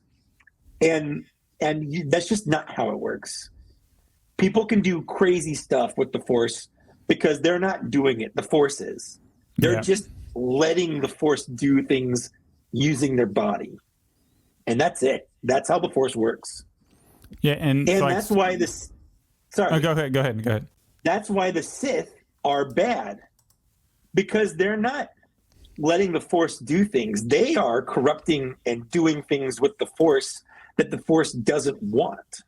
That's why they're creating the imbalance. That's why when people say, "Oh, Anakin Skywalker brought balance to the force," or whatever, it wasn't a numbers game. It wasn't like, "Oh, there are only 2 bad guys, so there'll be only 2 good guys." That's not what they're talking about. The force is about balance, and a Jedi naturally is in balance with the force with how they work, whereas the Sith corrupt the force and exert their will over the force, which creates an imbalance in the force. The very existence of the Sith. Yeah, George Lucas is in interviews saying a lot of people think it's whenever it comes to 2 on 2, like that's the balance, but the balance is actually if there's no Sith. Exactly. That's like the perfect balance. And because the Sith are an imbalance. Yeah. And one of the things I really like kind of on that front that the finale did, it showed the struggle between Ahsoka. Well, like they actually revealed why Ahsoka stopped training her. Yeah. And kind of started training her in the first place because she has, I guess, a lot of potential, which because at first I wasn't necessarily on board with Sabine being trained as a Jedi. It felt like it came out of nowhere. And I was like, but why Sabine? And then we have Hugh Ang saying, well, if you went to the Jedi Temple, we'd kick you out, and like you'd be the last person we'd select because so if she's literally going to be the last one, why would Ahsoka even think about even training her to become a Jedi? But if you think about it, she does have like a lot of potential because whenever she was younger, she was a warrior, a weapons expert. She invented weapons. She in the Imperial Academy. Yeah. And all that crazy stuff. So like she has potential, and she did some pretty crazy things in animation. Like if you think about it, I know it's just animation, but she was literally like on the ground, jumped up to a TIE fighter, and then jumped up to a roof of a building. Like I know it's animation, but at some point, like, did she really do that? You know? Yeah, well, she obviously has some type of potential there. And again, you can argue anyone has that potential. Anyone that wants to, that works hard enough, can have that potential. Again, some people might be better at it because of the midichlorian count or whatever. They might make it easier for them to there are people that can draw better than I can draw just naturally. They put a lot of hard work into it, but they also like the way their mind works. They know how to make what they see come out on paper. Like, I have a friend growing up. He was a great artist growing up. I could draw, but not nearly as well as he could at the same age.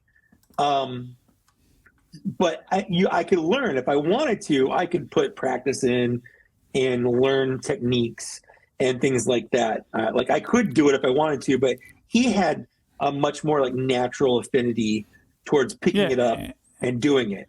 And it's like sports, like basketball. I can go in my backyard and play basketball in my backyard. Right. I can grab a basketball, I can shoot at the hoop, and I can make shots. Yes, I can make shots. Yes. People listening think I'm missing I can make the Make them shots. buckets. Yeah. I'm out there cooking people, all right? But also, like, LeBron James plays that same sport. I will never be able to play the sport as good as he is.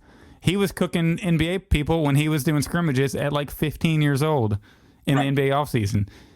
He's naturally amazing at basketball. I can play basketball, but I would never be able to do that because. And not to say that he doesn't practice or work hard or anything like that. Yeah, of course he puts the time in, but yeah, but his at his base when he started there wasn't any equity there. Like he started at a higher level than you would start because it just there's just something extra there that he had that you didn't. And so like I'm still like half in and half out on Sabine being a Jedi. I'm just not sure if I like the story or like the story decision to make her a Jedi. Like it's fine, but it's more convincing that they actually showed her struggle to do that like the whole time. And I think it turns that like realistic because I feel like a lot of times we'll see people struggle like for just a little tiny bit and then they're like, oh, I got the Force now, you know? Yeah, you know what? I feel like it's one of those things. Like, obviously, you know, it's not something she's recently been trying to do. It's something she's been trying to do for a long time. For years, ever since the Purge of Mandalore, the Night of a Thousand Tears, or the Night of a Thousand Tears, or whatever. Yeah, and obviously she had a whole. We don't know how long they were apprenticed, but you know, it's not like she just recently was trying to push and pull things with her mind or with the Force or whatever. I did like the little note of why she stopped. Wasn't that she couldn't do it. It was her reasoning for why she wanted to do it.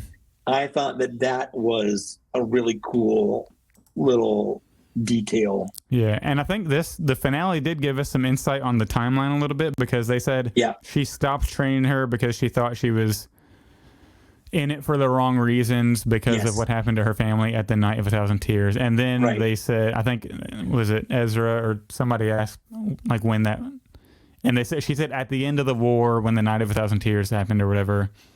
So that means that happened probably shortly after Return of the Jedi. So she had to be training her around then.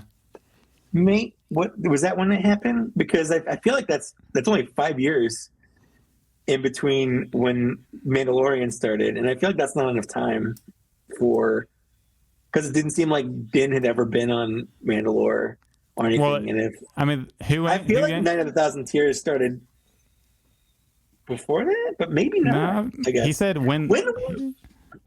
when the war ended. He has to be talking about the Galactic Civil War. Well, it could have been. Yeah, I mean, it could have just been war with Mandalore or whatever war Mandalore started with the Empire that was independent of. Yeah, I took it as like the Galactic Civil War, which I feel like would make sense in the timeline because if she was training her sort of during the original trilogy and then she started getting into it for the wrong reasons and Ahsoka's like, okay, we got to cut this off. And then I feel like 5 years is enough of a difference for Ahsoka or Sabine to be like, she left me and then they haven't, because it seems like they haven't talked for quite a while. No, so it could have been like 4 years. I just looked this up. According to Star Wars-Canon.fandom, the Night of a Thousand Tears took place at the very end of the Clone Wars. The Clone Wars? Yeah. So it was part of the Siege of Mandalore, but it took place basically right at the end of the Clone Wars. That's so weird. Which that doesn't make sense because Sabine's Rebels like happens. Sabine, I was gonna say they go to Mandalore. Yeah, that doesn't make any sense. That doesn't make any sense at all. So it has to be the Galactic Civil War. It has to be the Galactic Civil War because it was the Empire because the Clone War the Empire was during the Great I feel like Mandalore. Moff Gideon probably got word that the war was over and the Empire was defeated, so he was like, you know what, bombs away. Okay. Screw it. So, according to this, the Great Purge of Mandalore happened between 4 and 5 years after the Battle of Yavin. Okay. All right. But that can also be a that would make guesstimation sense based off timeline. the lack of information that we have, though. Yeah, well, this is on Wikipedia, so I feel like they're a lot more um, reliant But on this how stuff. far after is But Ahsoka? Because but it but feels like they haven't talked well, for like more than no, just 'cause 2 years. would line up. This would line up with what you're saying because the Battle of Yavin. Oh, you said Battle of Yavin. I thought you meant Battle of Battle of Endor. I Yavin. thought you, okay. No, Battle of Yavin. So if it's 4 or 5 years after the Battle of Yavin, Yavin Empire Strikes Back takes place 3 years after that, And then it's 1 and year for then Return of the Jedi. 1 year between Empire and Jedi. So So yeah, this it's like would that 4 or 5 years right there. this Yeah. would be right there. Yeah. So that would make sense. It feels like when they're talking about Mandalore in like season 3 of Mandalorian, it just feels like that would only make it like 4 or 5 years after that. Like it would only be like, oh, we haven't been there in so long. Like it's only been 4 or 5 years. Mm-hmm. Like that, it's not that long. It's not your whole life or whatever. So it's just kind of interesting. Yeah, that is neat. We need one of those, like the official Star Wars timeline on the website to like update like all the events. Yeah. To really, I feel but like that's it's in not that on the time product. range, I guess. I feel like it could work if it was in that 10-year time in between end of Clone Wars and no, I guess that would be when Rebels took place. There just really isn't enough time. Yeah, there just really isn't enough time. It also could be like simultaneous with Return of the Jedi, maybe. True. Yeah, true. Because if they're doing that battle, galaxy. Yeah. That would kind of like. I just feel like Moff Gideon got the word the Empire was ending, like, and they're gonna try to split up or whatever. And he was like, you know what, screw it, bombs away. I'm done with Mandalore. I got to move on to the next thing. It's an interesting thought, though. I really like the implications of the Ahsoka show, and I've seen a lot of people complain, with like Captain Enoch. Like Captain Enoch didn't do anything. He doesn't have to do anything. None of the cool troopers ever do anything. No. Phasma does nothing. Boba Fett in the original trilogy does nothing. Enoch's just next in line. Exactly. This Commander Cody really doesn't do a whole lot. This isn't new for Star Wars. But here's the thing. You have to populate Star Wars with characters. Like they don't all have to be major pieces, but there's still people in the universe. Like you still have to have some kind of commander. You have to Mati or Admiral Ozzel or Nita or whatever. These are all just captains or whatever, but they have names. They have a character. Mm-hmm. And what would you want to take out, unless you're just adding more time to the shows? Mm-hmm. What would you want to take out to put that in? If you can only have a certain amount of time per episode. You have to sacrifice something to put something with Enoch in there, and I'm probably not going to sacrifice anything. Well, he's also not dead. He went with Thrawn into the new world, and now if he does do something cool in season 2, or if it branches off, I think someone asked, it was Bendejo, said, what if Ahsoka turned into 2 different shows? Ahsoka season 2 focuses on what's happening on that planet with Ahsoka, and then Hera and Thrawn is the Rangers of the New Republic or whatever. That's an interesting idea. That'd be neat. Then you don't have to worry about splitting time between 2 vastly different story plots. My only concern would be I want Dave Filoni's hands all over it. Sure. But I want the story. I want to see it, so I know it's easier to split it up. But at the same time, we've seen some of the other shows in other people's hands, but I kind of want Dave to cook on the Ahsoka and this. I at least want him to write it. Yeah, absolutely. But let's talk about the zombie troopers and how sick that was. I just want to say, for years, there's always been the idea of zombie stormtroopers. Mm-hmm. There's been Galaxy of Fear stories and things like that, where there's always been a concept of some kind of undead stormtrooper. We've never seen one, to my knowledge. We've never seen one in canon, seen it, seen it. That Death Trooper with half the mask missing was going so sick. That was so awesome. Yeah, we need that in the Black Series like now. If they can do the 100%. Yeah. if they can do the carved out, Vader helmet, and then Oh yeah. the Phasma carved out helmet, we got to get a Death Trooper with the jaw hanging out. For sure. Who even knows if Lucasfilm will let him do that, because the jaw looked like it was broken maybe a little bit. It looks so cool. It looks so awesome. I definitely want it. I loved, as soon as they mowed down the stormtroopers. It was great. First, okay, let's start from the beginning. Ezra building a lightsaber. I love that whole scene.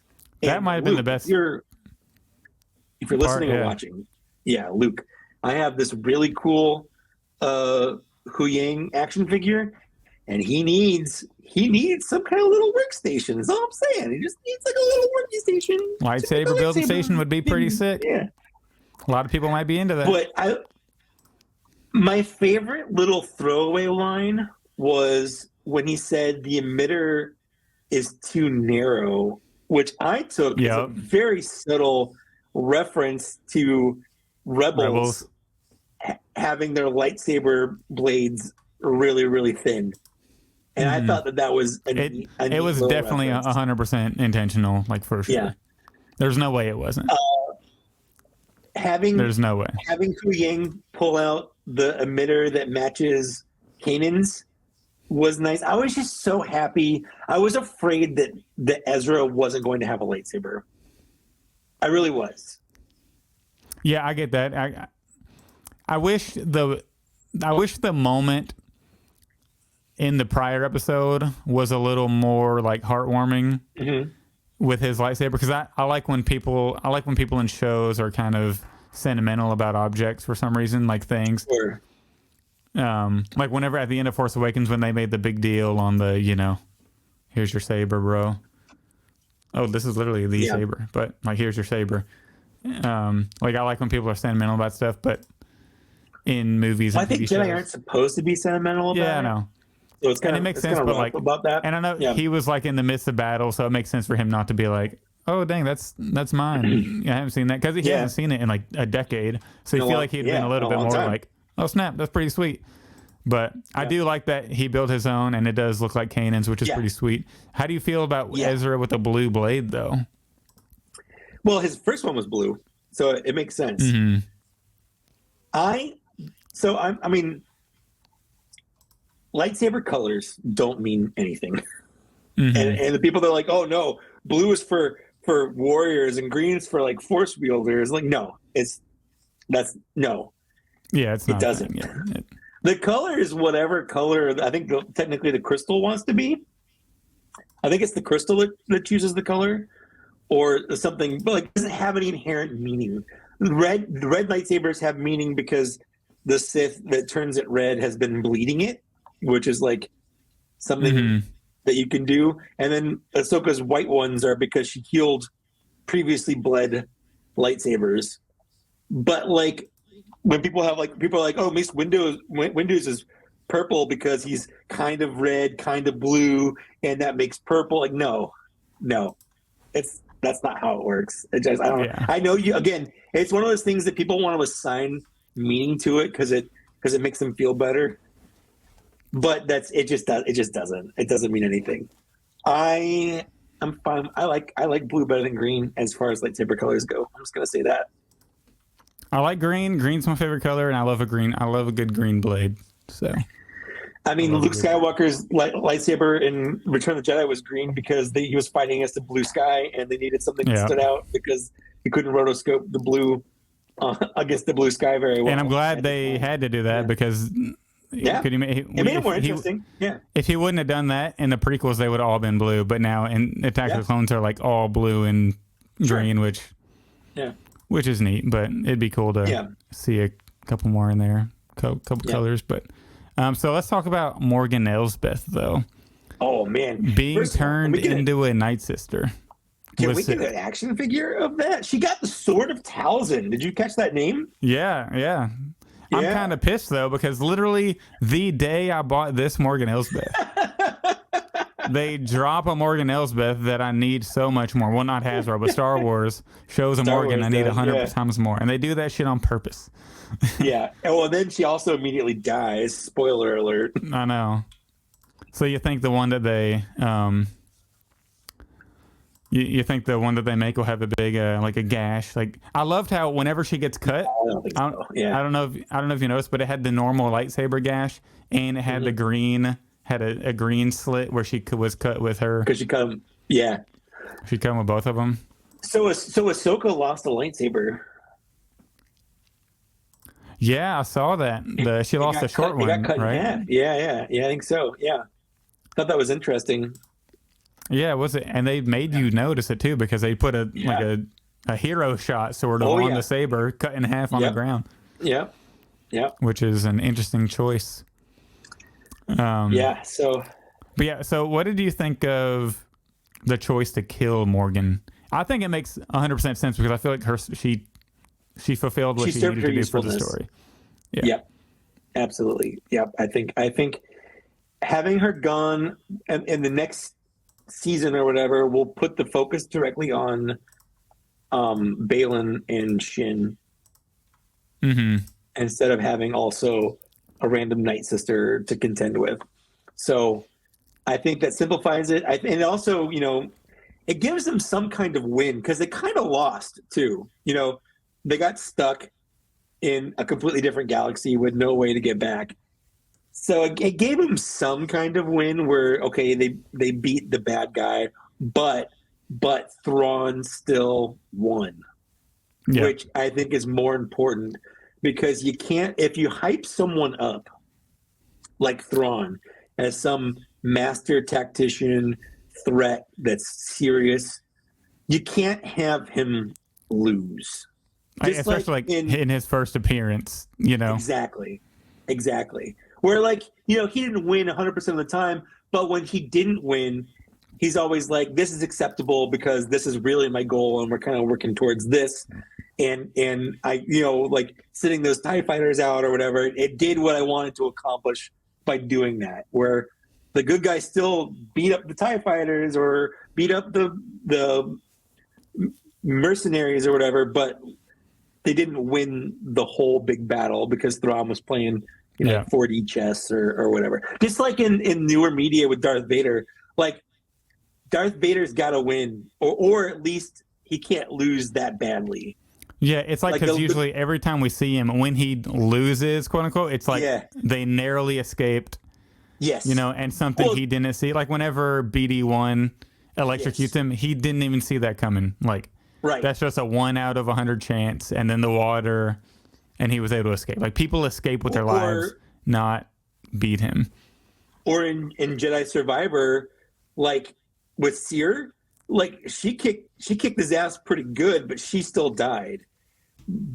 But he also he got hurt real bad, Yeah. Also, the thing about that fight, and I think I mentioned it when we were covering the story on the pod, she also didn't really get a whole lot of good licks in him. The only damage she really did was drop the bookshelf on him, which was a lot. But yes. But yeah, it wasn't like she was out dueling him at all. No, though, absolutely not. So. And if it was, it's just because that's the video game portion, and you can't really take that as canon. It's just that's how video games work. Yeah, exactly. And but so one of the things that I did want to chat about was one of the things I didn't like a whole lot, and I know it'll probably be leading to something cool, but for now it's like I'm not necessarily sure how I liked the ending. I thought Shin Hati's ending was a little lame. I thought both of them were kind of lame, to be honest. In some way. But at least with Baylan, we know sort of like he's after a higher power, and that's probably going to be like a main plot thread in the next season. But whenever we saw Shin Hati, because in the prior episode, Baylan tells her, go back, take your place in the coming empire, and we're on a different path. So I thought, she's going to be Thrawn's right hand force wielding person going forward. Yeah, I was expecting her to be that, but then she just kind of shows up with the bandits and raises her lightsaber in the air, like, "Hey, I'm y'all's leader now." Like, why do I care that she's the leader of these bandits now? You know what I mean? I feel like that was kind of Like, how's she gonna take her place in the coming empire if she's got a clan of like 18 people behind her? You know, they're gonna get diced up by Luke Skywalker. One, you know, come on. Yeah. So No, it's a good point. Absolutely. So I thought that was a little. But we'll see where it goes. The whole episode, I was just like, where are Balin and Shin? Like, they're just not. They're not there. Mm-hmm. And it was nice to see at the end, but like, I'm like, okay, I guess. But I'm going to change the subject a little bit, but I just want to talk about how good Iman Ezra. His name is? Yeah. The guy that plays Ezra. I want to say, including all the people that played their original character, like Thrawn, Chopper, I think he's the best. He brought Ezra to life. His mannerisms, his voice. If you told me that he was the voice actor for Ezra in Rebels, I would believe you, because he was just so perfect. Even at the end, when he knocks out that stormtrooper and picks up the little thing and he's talking to him, I'm like, that is what Ezra would do. Of course, that's what Ezra would do. And yet, whenever he's like, I think is what you just said when he's like, we can, you want to take we can talk first. Yeah, we can talk first. Exactly. Like, it was so good. I feel like he definitely, of the human actors, I feel like, including Chopper. Chopper's obviously like Chopper's Chopper. Yeah, it's really hard to say he's a robot. Yeah. But like Thrawn, Hera, Sabine, the people that have to be portrayed by humans. Yes. I think he's the most convincing that he's the same from animation. It's like the most easy transition, and because I feel like Sabine is good though. Sabine, yes, she is. For me, I feel like by the end of the season, I'm more bought in that that's Hera. But yes, I agree. But she was the one that I had to get over that hump for, And Thrawn is sort of easy because of the voice, but still, it's just, there's always something about seeing something that jarring, like a blue person with red glowing eyes. Yep. And his mannerisms are great, but I feel like Ezra and Sabine were far better, and Ezra absolutely nailed it. So he was just so good. I loved everything about it. I want him to be. I don't really want the Black Series figure of him in those robes though. I want a better Ezra in season 2. So I honestly might be holding out for a season 2 Ezra one day. That's fair. I definitely would like one with a blue lightsaber. Like I would buy it if they made it. I would not. Honestly, I probably would buy it too, because I'd have to wait a whole another year and a half for a season 2 version to come out, and I wouldn't want that spot on the shelf to be empty. But I think I would rather. I do kind of want him to get some better gear though, and hopefully he will now that he's back home. I get it. Well, I also give us a Night Trooper version of him, where he's wearing the Night Trooper armor. Yeah. So what did you think of his reunion with Hera? Not long, but it happened. The only thing, I liked it, but Zeb should have been there, man. Where's Zeb at? Zeb has been weirdly, conspicuously absent. I was for sure. I would have bet money that he was going to be in the show at some point. Well, I thought it didn't make sense for him not to be in it at all, with him being in the 30 seconds he was in it in The Mandalorian. They teased him. It doesn't make sense. It doesn't make sense at all. And it feels like a money thing to me, like a budget. You know what I mean? It could be a budget thing because he's just so CGI intensive. It definitely could be. What did you think of the way? Huh? Oh, just real quick. Speaking of Zeb, I love Carson Teva, and the actor. Yeah. We love you here at Black Series Cantina, and we want to talk to you soon. But that Carson Teva scene, whenever he's supporting Hera, that could have been Zeb easily. If Hera's like, "Hey, I need some backup," because he was with Carson Teva on that, Zeb was. They're friends. Yeah, they're hanging out. Zeb could have been there, and then could have been with Hera, but. Yep. But what were you saying? I was gonna ask what you thought of Chopper going up to Ezra. I've seen a lot of people complain like, "Oh, Chopper wouldn't have done that. Chopper would have shocked him or something funny." But I think a lot of people. I feel like it's been a decade or Yeah. more. How long's it been? Yeah. You know? Yeah, Has it's it? been a long time. Yeah, it's been like 10 years. Yeah. Yeah, like it's at some point, like Well, let's do the math. Chopper. Let's do the math. I think It was right before Rogue. It's Was it right after? before Rogue One. Yeah.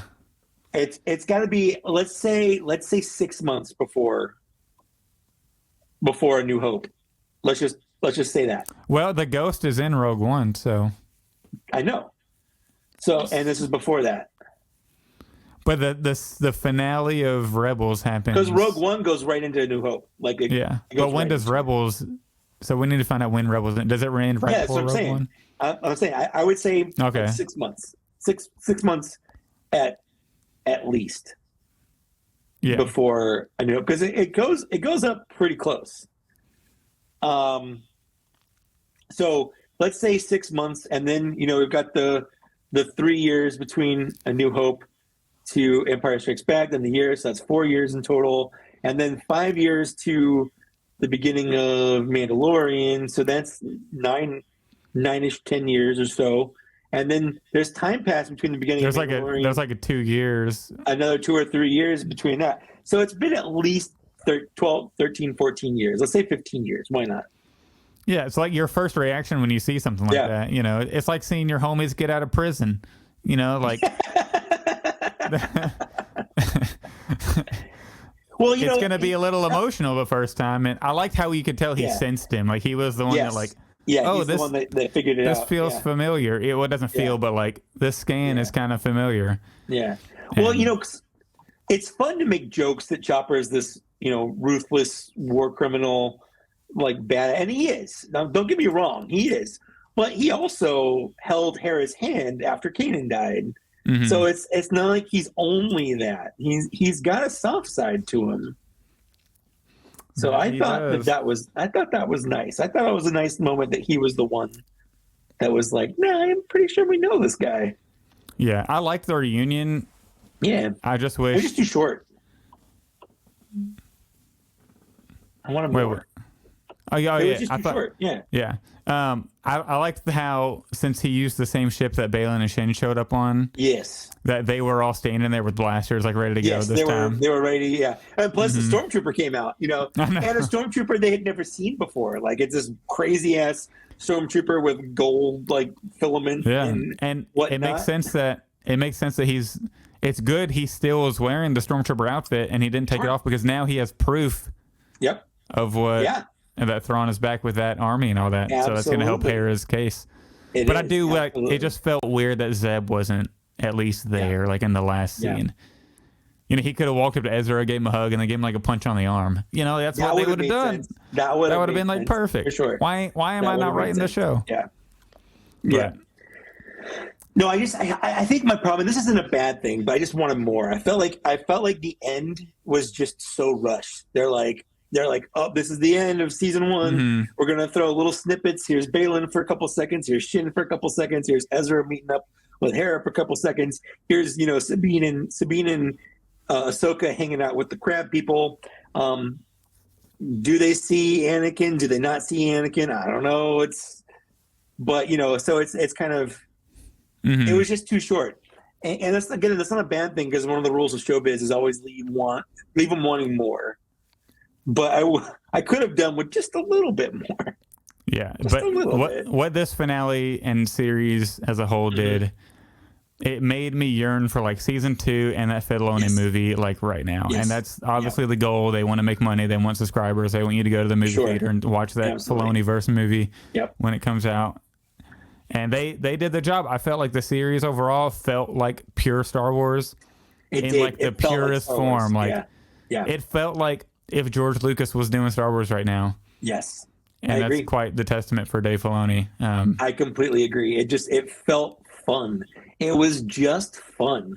There were space fights. Those were fun. There were lightsaber fights. Those were fun. Also, the lightsaber fights in this show, at least from like the Disney era fights we've gotten, because I know in the sequel trilogy they were so heavy-handed, you know, with it. They wanted to get more back to more of that realistic sort of swinging style from like the original trilogy style. Yeah. But I feel like, but they didn't. But I thought in episode 9 they would be a little more fluid after training more.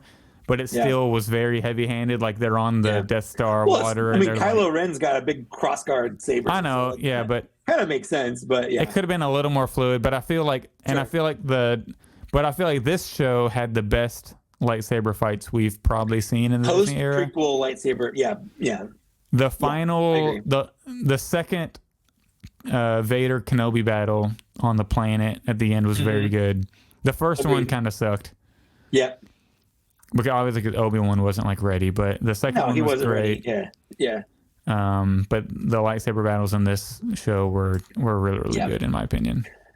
I am glad Hayden is back in Star Wars. I'm glad that they can tell stories like this. I think it is going to be weird. I think they are going to run into some trouble moving forward in the storyline of how they're going to incorporate Luke and Leia.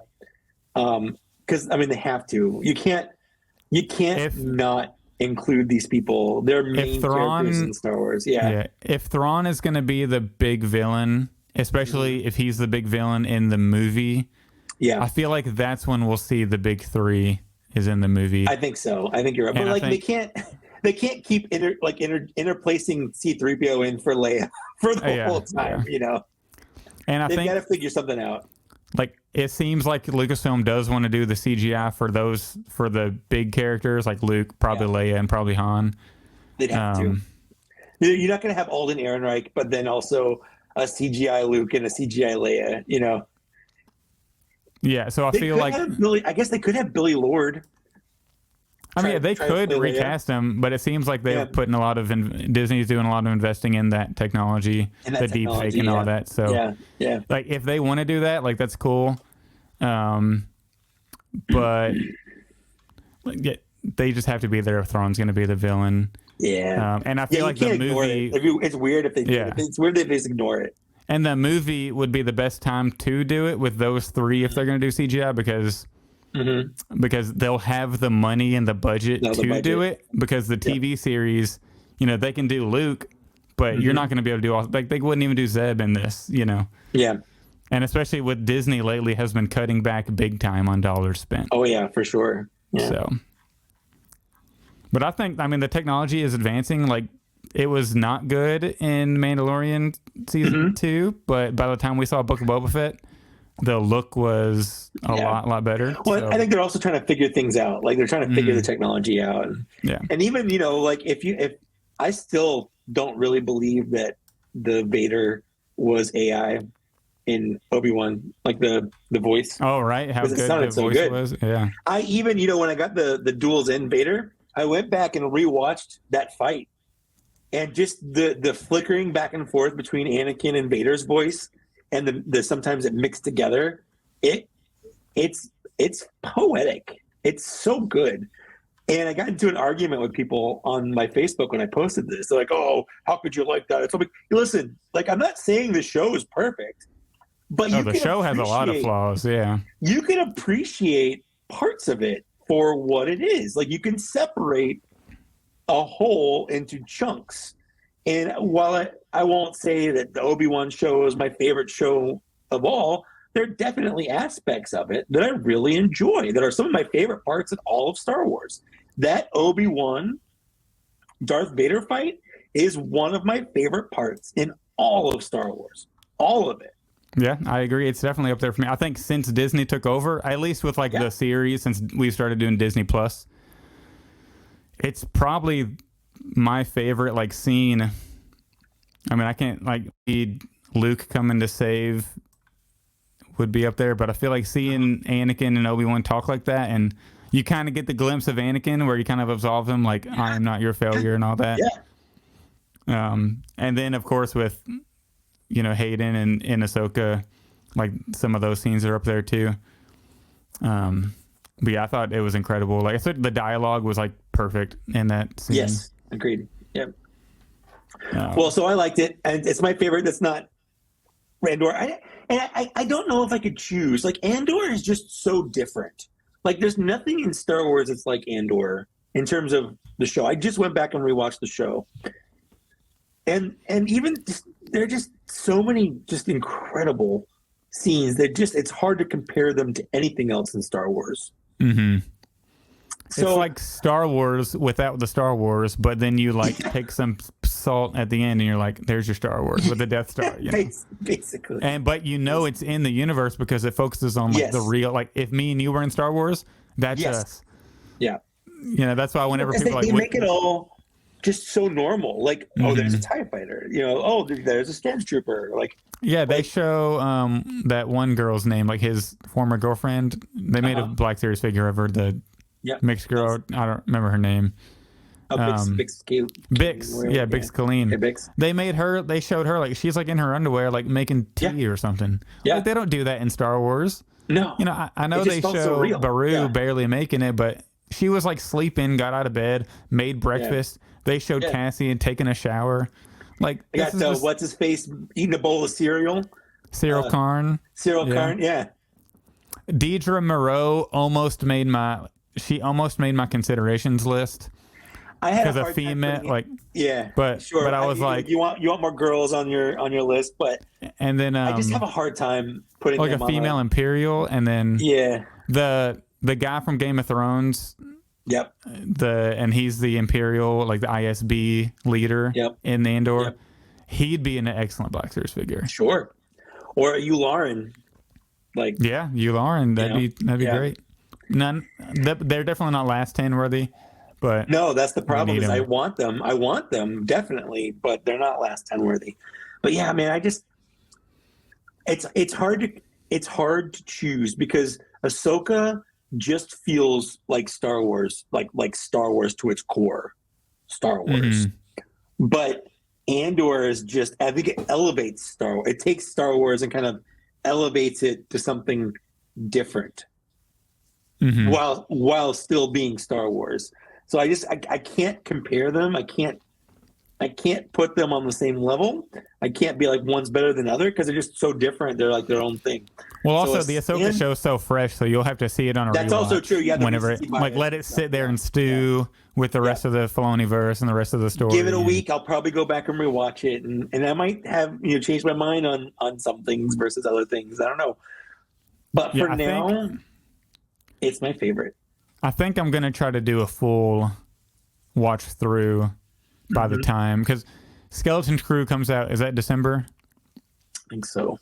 Or I don't know when Skeleton Crew comes out, but I thought I had longer than it might be delayed because we're already in October. But but I'm at least gonna try to do like the Mando verse, Filoni verse, watch through again. Like start with Mandalorian season 1, 2, Book of Boba Fett, Ahsoka, and all that, and Mando season 3, of course.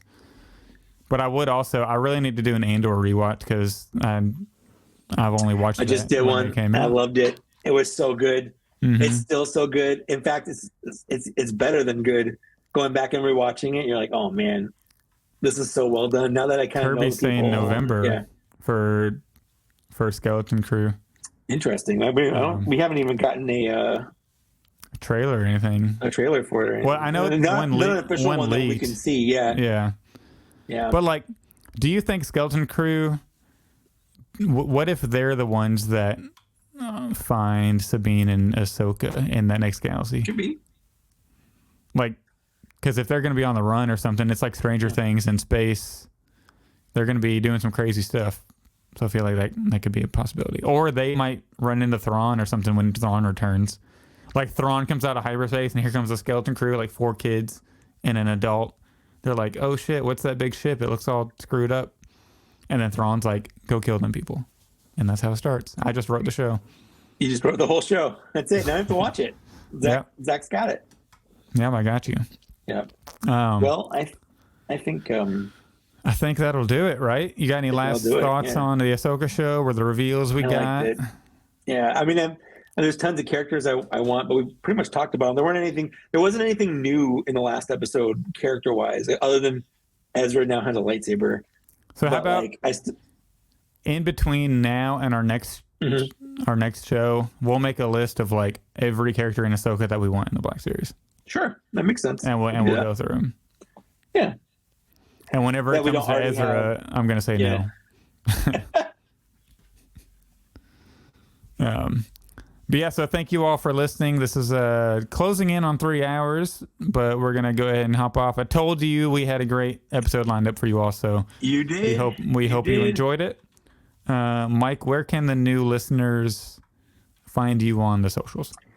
Well, I'm on YouTube. In fact, I just put up, well, not just, a couple days ago, put up a first impression video of that new Ahsoka wave. If you want to go see them in hand and what my initial thoughts of them are out of the box, you can go watch it.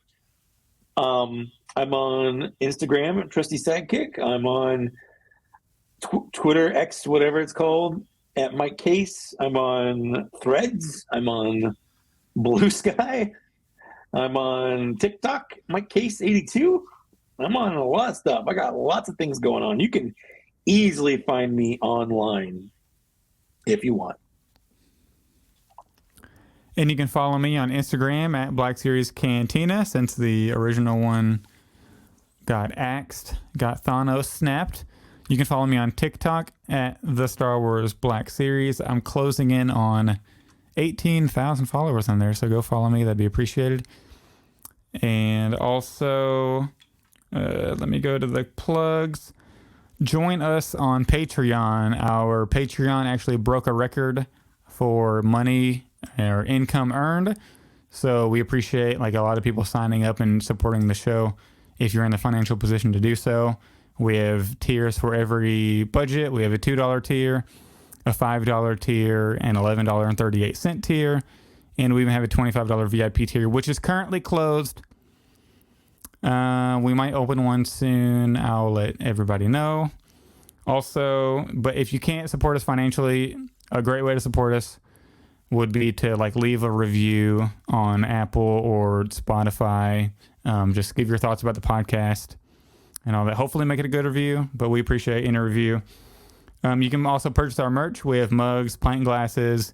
Actually, we got this fresh hoodie, which I'm wearing today. I love it because for so many podcasts, I'm down here in the basement and it's cold, but I'm usually wearing a hoodie that doesn't make any sense, or I'm wearing a black long sleeve shirt and then one of our shirts, over it, or a Star Wars shirt over it. So now I can just throw on the hoodie. It's gonna be perfect. Fun fact: Zach actually designed the graphic on that hoodie so that he could buy this hoodie specifically for this reason. Exactly. Yes, but it looks pretty sick, so I feel like everybody should. I'm kind of upset though because the Podcast Greats logo is like slightly blurry, and you can't really see the at TBS Cantina on it, but it works. It still looks good. So you can buy our merch if you want to support us there. Also, follow us on Twitter at TBS Cantina. Join our Facebook group. That's Black Series Cantina. A lot of fun conversations in there. You post your fine editions. That's what people seem to like to do. And I enjoy seeing what everybody picked up. Also, that's a great place to, if you have a question for the show, you can post it in there if you want us to cover something. Also, if you want us to...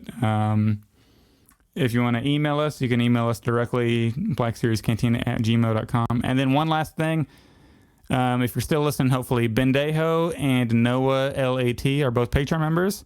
I need you to please reply to the Patreon DM I sent you a while ago because you won our giveaway, our last episode, and I need your address. People are already getting the ones that Mike mailed them, but I need you all to reply. Mailed them out last week. Yeah, I need you all to reply which figures you want. You can choose between, I think it's Umbra Arc Trooper and the Dark Trooper. So whichever one Bendejo picks, Noah LAT will get the other. It looks like Bendejo picked the Dark Trooper. I checked the message he sent us. Okay. Yeah. So, but I still need Noah LAT. I need your address. And I need Bendejo to confirm. Hopefully he confirmed he's still the same address because he is a previous winner as well. But yeah, so that's another Patreon plug. Join the Patreon because we're always giving away figures, and people we have so many figures to give away. Yeah. So look, I've got a third Vader on the way, and if I end up not having time to pop that helmet off and to do some surgery, maybe I'll end up giving that away one day. You never know. I doubt it, but it's possible. We always have stuff to give away. But until next time, I'm Zach. That's Mike. Black Series Cantina. We'll see you in 2 weeks. That's right. Bye.